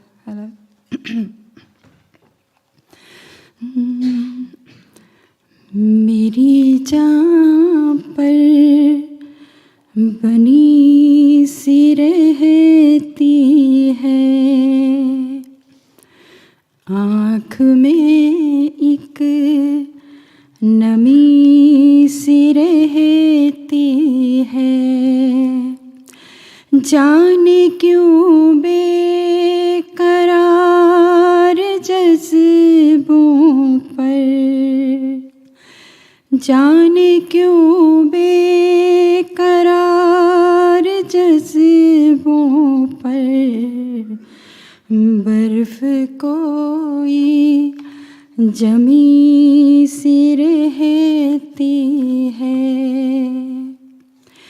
रात भर तेरी शोख पलकों से, रात भर तेरी शोख पलकों से, एक चादर तनी सी रहती है, मेरी खामोशियों में भी अक्सर, मेरी खामोशियों में भी अक्सर, बात कोई बनी सी रहती है, दिन भी सरशारी में गुजरता है, रात भी शबनमी सी रहती है, तुम मेरे आस पास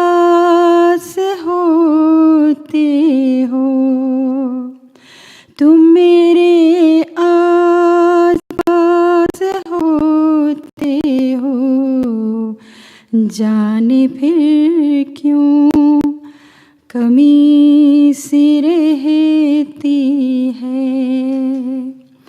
मेरी जान पर बनी सी रहती है. Thank you so much. Thank you.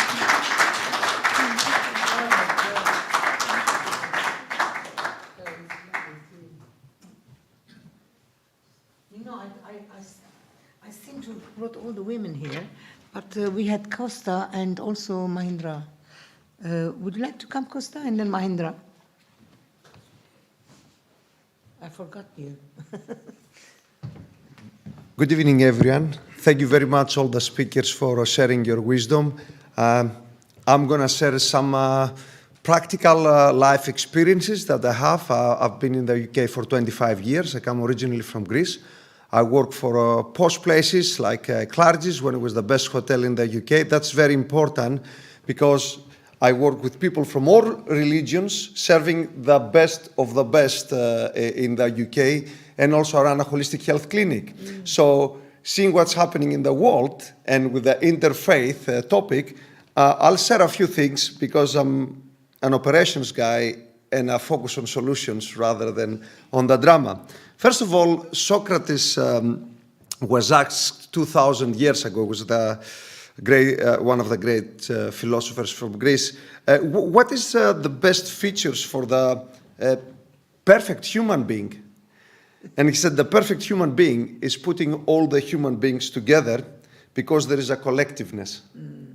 So we need that diversity. Secondly, we know there is the saying there is different paths leading to the top of the mountains. That's not, the source is the same. How you get there is a different story. Has to do with culture, etc. In the Greek temples, it was always written, know thyself and everything in moderation. So whatever we believe, whatever we want to think, we are the right ones, we don't know.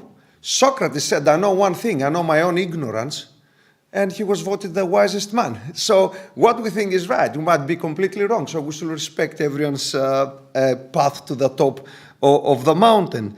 And two more things, and I'm done. Great Alexander, over 2,000 years ago, when he conquered all the known world, and in Persia, in Pakistan, Afghanistan, still they have the Pashtuns there, he said he was so ahead of time. I mean, I have shivers when I mention that.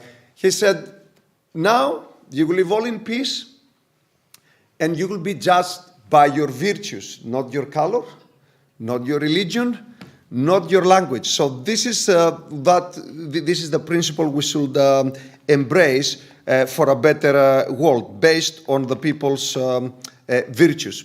And the last thing, how we can help. The gentleman from the Buddhist tradition mentioned its wisdom is practical.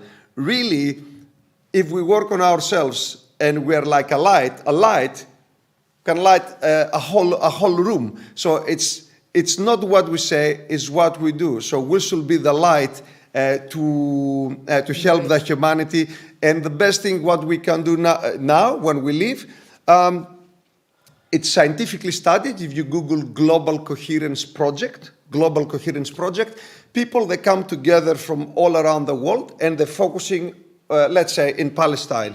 And then they're praying for peace, and then they're reducing, they reduce the attacks, etc. They've done it before. So the best thing we do is focus and the intention. The intention is the most powerful thing which can tip the scale and the consciousness. That's my small wisdom. Thank you. He's lovely, man. When I saw him, I knew. Mahindra? Yes, go ahead. Thank you. Then we're coming towards... Yeah, I'm the last person, so I'll be brief. Thank you. Thank you very much. Thank you, everyone. Robin, Keith, Margaret, great job. Wonderful job. Just getting every religious, people from every religious or every faith together itself is a great success. I wanted to represent or give a perspective of one of the religions, which is possibly one of the, or maybe the third largest in the world, and one of the oldest religions, which we call about Hinduism. It has been there for long, and basic philosophy of Hinduism is just two things. One is there could be multiple perspectives of looking at the same God. Yes, everybody believes there's only one God, but it is not my God, it's not your God. Everybody has just one God. That is what every faith feels. And there are multiple ways of getting to the same God. The second thing which we share with UPF directly is one family concept. There is a saying called Vasudhaiva Kutumbakam in Hindi and in Sanskrit. What it means is the whole world is a family, and we live with each other as a family, and we don't want anyone in the family to get hurt. So that's why Hinduism always believes in that. And I would like to take it a step further. In fact, Hinduism has become a faith, but it draws its origin from Sanatan Dharma. Sanatan Dharma is supposed to be eternal, never-ending. What it means is, what is the essence of an individual? All of us sitting in the room, we do various things because we want to be ultimately happy in life.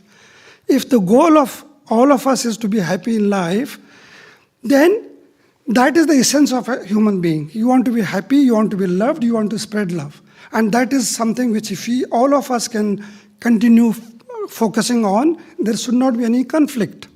Hinduism, unlike some other religions, has fortunately evolved over these 5,000 plus years that it has been in place.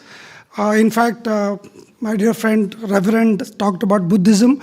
Buddhism also started in India. It's one of those Indic religions which wanted to improve or get rid of some of the rituals which had come into Hinduism.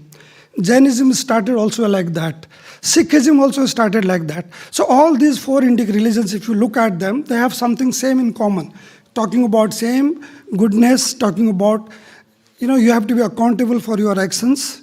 And that's why we talk about our, we don't end the life here and now. It goes into your next birth. What you reap today is what you get later. So there is a theory of karma which is very, very important when you talked about Hinduism. What I felt was I didn't find any representation to Hinduism and Sikhism and Jainism. It was your job to bring one. I'll make sure from next meeting I'll bring you one person from Sanatan Dharma definitely to share their perspective. And it's lovely to be here and to be hearing about all the good things. It's the lowest common multiple of all the religion is something which you should follow in UPF. Thank you very much. Thank you so much. I didn't want to refuse the last lady, please. But please short, because we want to do a little bit of a ceremony and then we go. You look lovely. Thank you. Good evening, everybody. Good evening. Yeah, I came today. I was a bit taken aback because I have been discouraged by religion for years. But I came in today expecting, a topic of much condemnation of what is going on in Palestine and all those things. That was why I came. And when I came in, it was a bit, down. I just got bored and was so discouraged. But in fact, I became encouraged by the speeches, especially the Palestinian lady, who was a friend to a Jewish lady, and how she was even encouraged by the letter or something written, and how they became friendly. And then she uses the opportunity, they became friends, and she was using her experience in helping others. Now, and the lady from another national culture who sang, although I do not know the meaning of what she was singing, it was lovely. But it was lovely lyrics that cheered me up. So I started, and the speeches of everyone. So I just want to say thank you for encouraging me, for bringing back again, myself, instead of being complaining. So now I know how to fix myself and become part of the society again, because I expected what is going on. We call religion a peace, and everywhere there is a peace and pieces everywhere. Even in my country, Nigeria, it's always there has been frictions between Muslim and Christian. What is your name? My name is Franca. Franca. So thank you very much. At least I'm a bit cheerful, and now I can boldly participate You because must come again. Yes, And thank you you. must come to my women's meeting. Yes. Okay. Thank you. Franca. Yes. Yeah. I know Nigeria. Which part you come from? Thank you. Now we want to have a little. I want to invite Keith Bass to the stage, and Robin Marsh to the stage, and somebody very, very special. No talking now. Afterwards, darling. I want to invite a very, very dear friend of mine, and we've been friends only from April. What do you want to do? Okay, say 2 words then. 1, 2. Because the 3 people are standing. Yes. What is your name?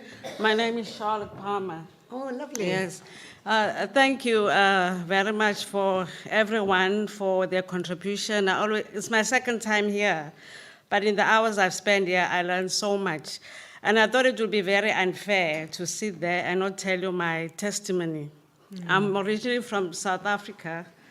I came here 20 years ago. I was born in Alexander Township. I grew up with epilepsy.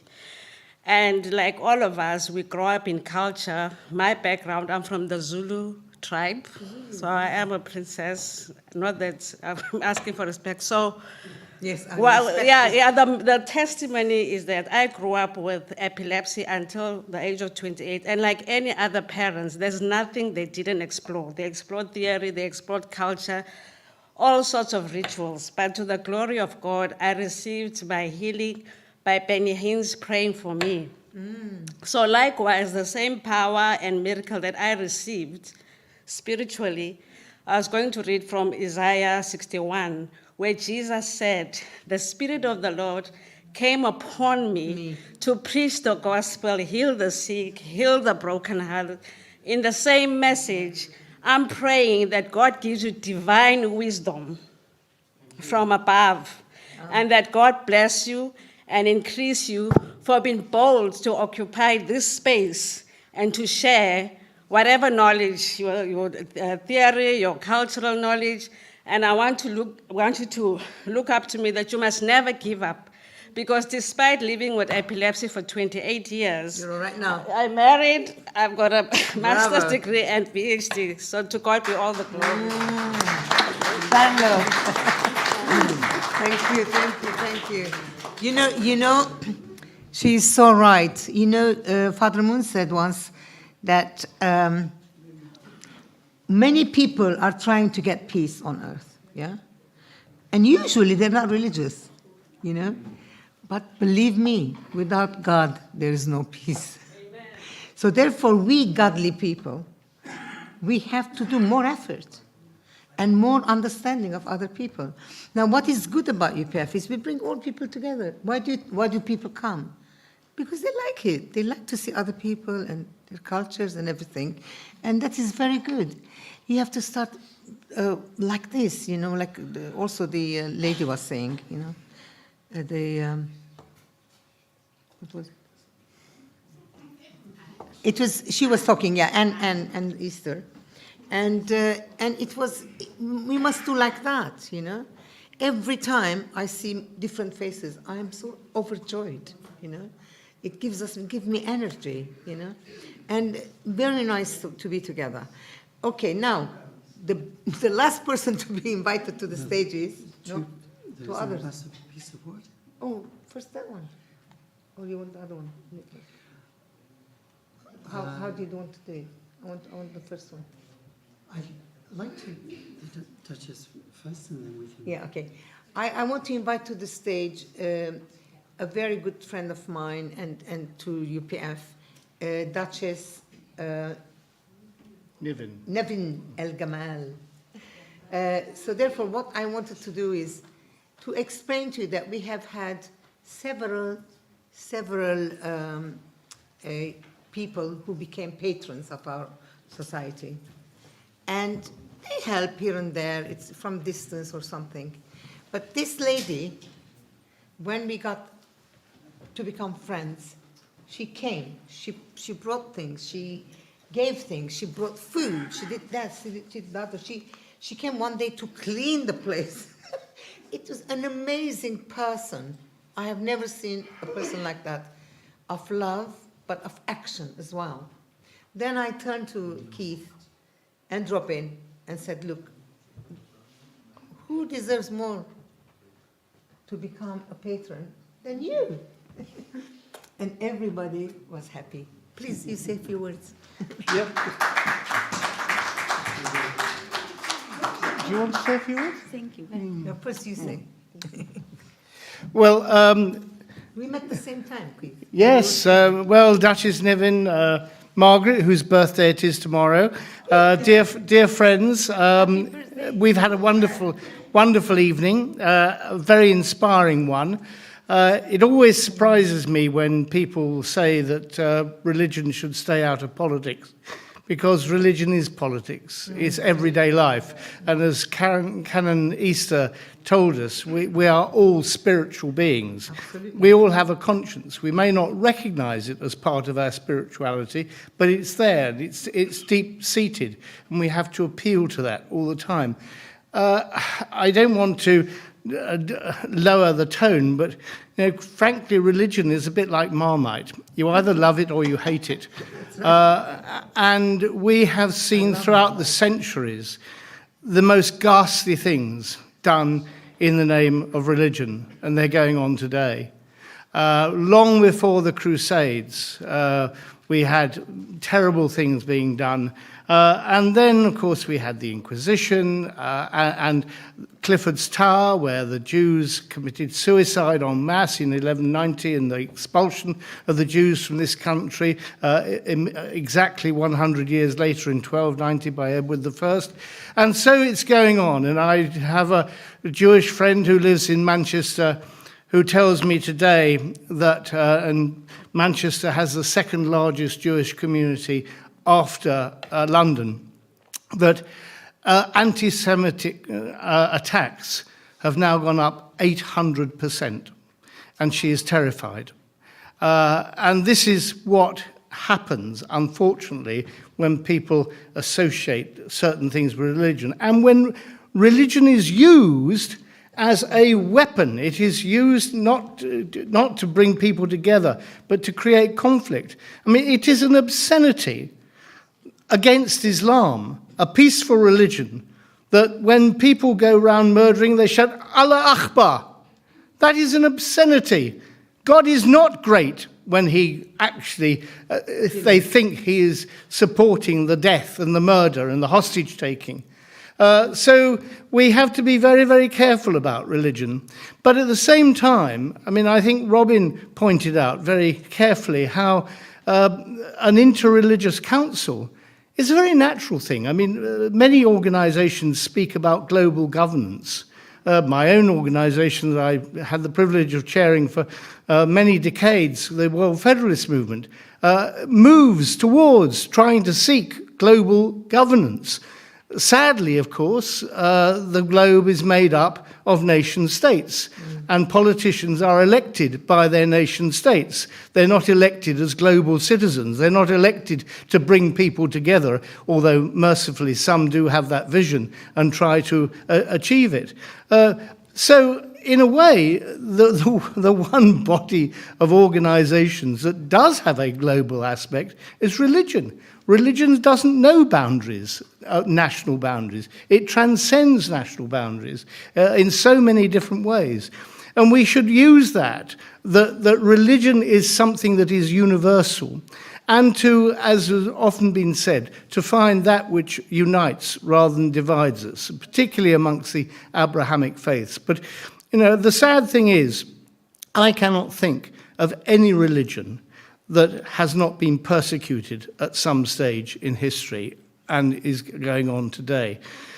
And very often, a lot of those religions have reciprocated by then persecuting others. And I've just given you a few examples of where that's happening and has happened in the past.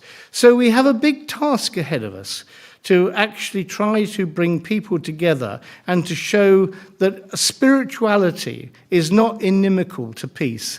Spirituality is a pathway to peace. It is not an impediment to peace.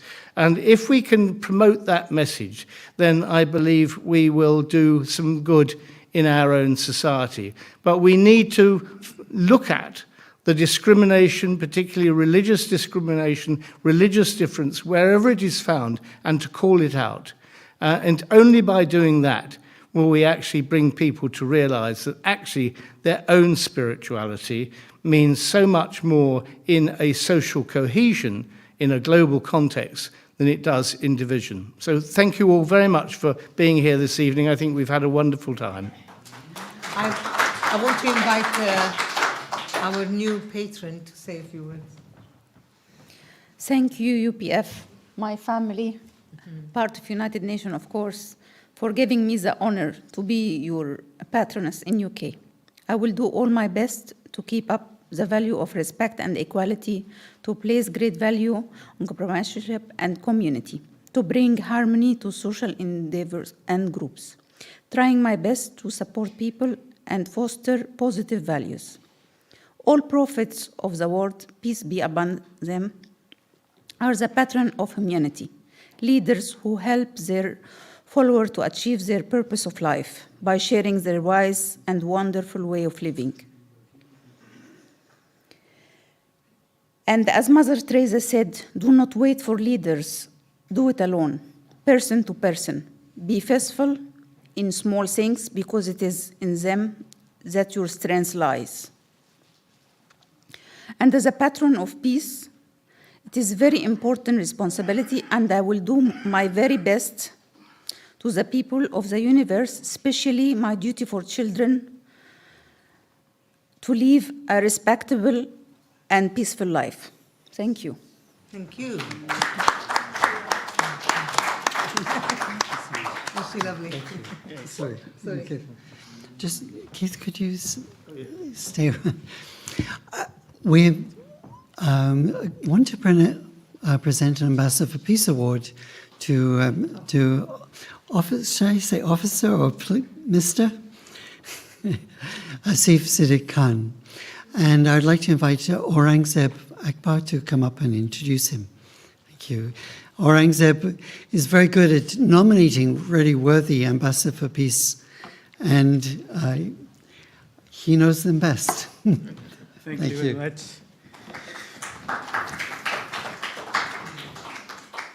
Good evening, lovely ladies and gentlemen.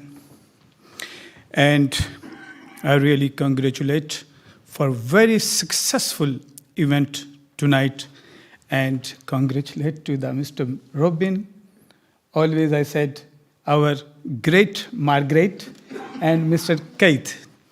So I really don't want to talk about anything religion except Auzu billahi minash shaitani rajim, Bismillahir Rahmanir Rahim, Allahu Akbar. Since this universal created by mighty Allah subhanahu wa ta'ala, Adam was born. He was a Muslim, and said by the mighty Allah subhanahu wa ta'ala, read, in the door of the paradise, La ilaha illallahu Muhammadur Rasulullah is the last messenger of Muhammad sallallahu alaihi wasallam. Let me come to my lovely friend. I always brought here right person for this right organization, UPF. His passion is to help vulnerable and less fortunate people, human rights and peace activists, sports always, human rights and charity organizations, UK-based and all over the world. He is a crime stopper in the UK to make this community safer by ASCO UK, helping widows, orphans, less able and disabled. Fundraiser for the London Air Ambulance in the UK. Volunteer for IHRC, International Human Rights Commission, helping to the people to engage in this in the activities. Volunteer for Shokat Khanum Cancer Hospital, which is belong to our ex-Prime Minister Imran Khan. Helped to rebuild Pakistan during disaster, earthquake, and affected flood area village Idi Foundation, Pakistan. So please welcome Mr.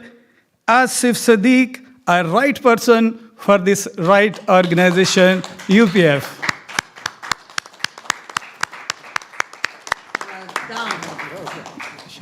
Stay there. Sorry, let me give you. Mr. K. Stay on that side. This way. There we are. Well done.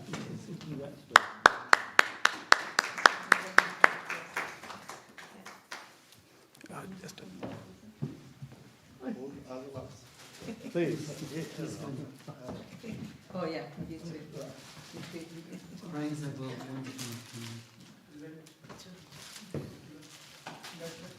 Can you take this picture for him? This is also for you.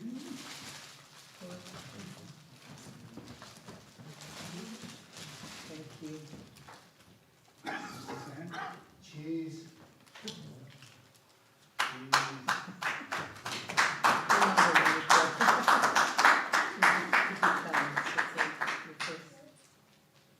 He's a good photographer.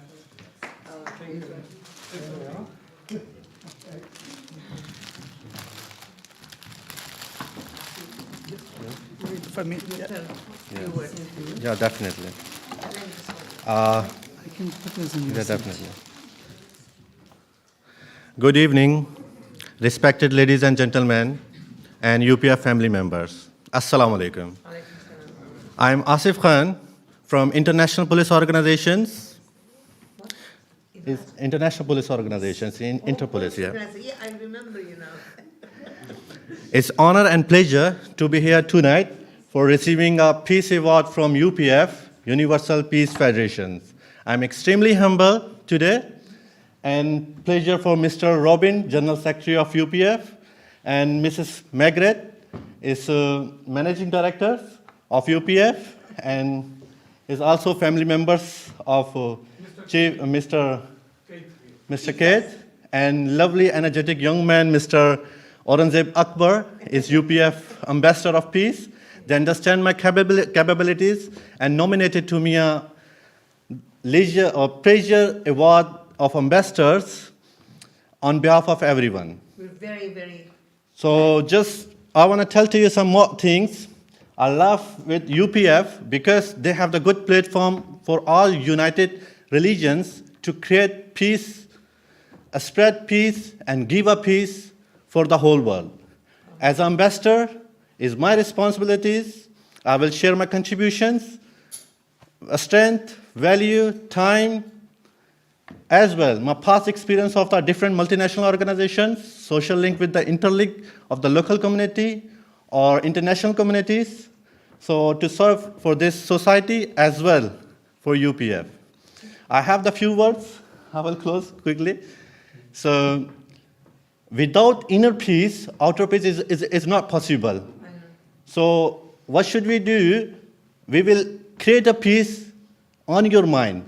We can create the peace by humanity. Humanity is a key factor of the peace. It's the most important things. How can we create the humanity? By helping to the people, caring with the needy peoples, removing the hating to each others, stay with love, and bless with all of them. Thank you. Amen.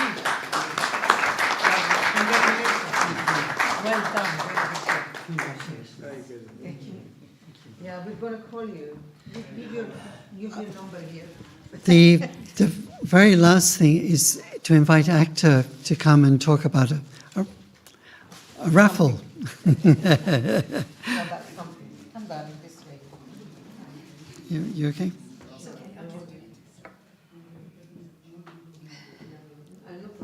okay. Thank you. As Margaret has problem always to introduce me, so I decided to introduce myself. For people who we have not met before, my name is Akhtar Dinata. My classification is radio TV presenter and educator.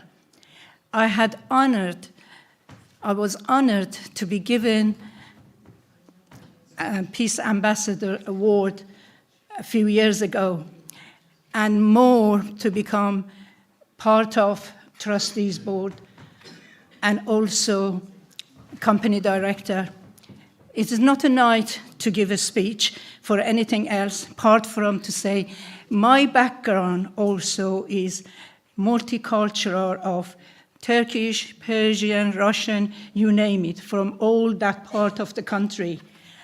And one thing that I always admired my father said about religion, which is related tonight, said God is God, God is only one. But people find different way of approaching to God. That is why different religion is coming on. That is why I really have respect for every religion and people who choose their way of reaching God. That's all I want to say. But my prosperity is to give more than you take. Now, I have got 2 leaflets going to go around this side. Please do read it. Margaret, can I just have one in this side and one the other side? Please pass to each other and read it. The reason I'm handing that, first of all, I wanted to say big thank you for your generosity that our first half year of silent raffle, we reached our target of £500. And we have got excellent prices now for our second part of the year, which is all written there and some more as well. And I really rely on your generosity to give more and to make sure we achieve the funds we need to be able for UPF to carry on with the good work that they are doing at the moment. That's all I wanted to say. I will be probably sitting out there with some raffle tickets. Please come and buy a ticket. We need your help and support to carry on the project that UPF does. Thank you so much.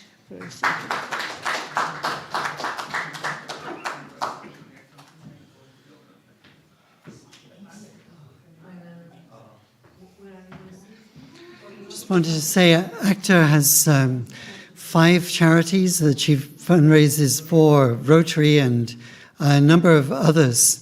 So she's very active fundraising for charitable. I want to add one more thing. I do deal with a lot of refugees from different culture, from different religion. That is how I become so close to make sure that we find a way of helping everybody and respect everybody. Thank you. Do you want to come up? Okay. Oh, okay. Thank you.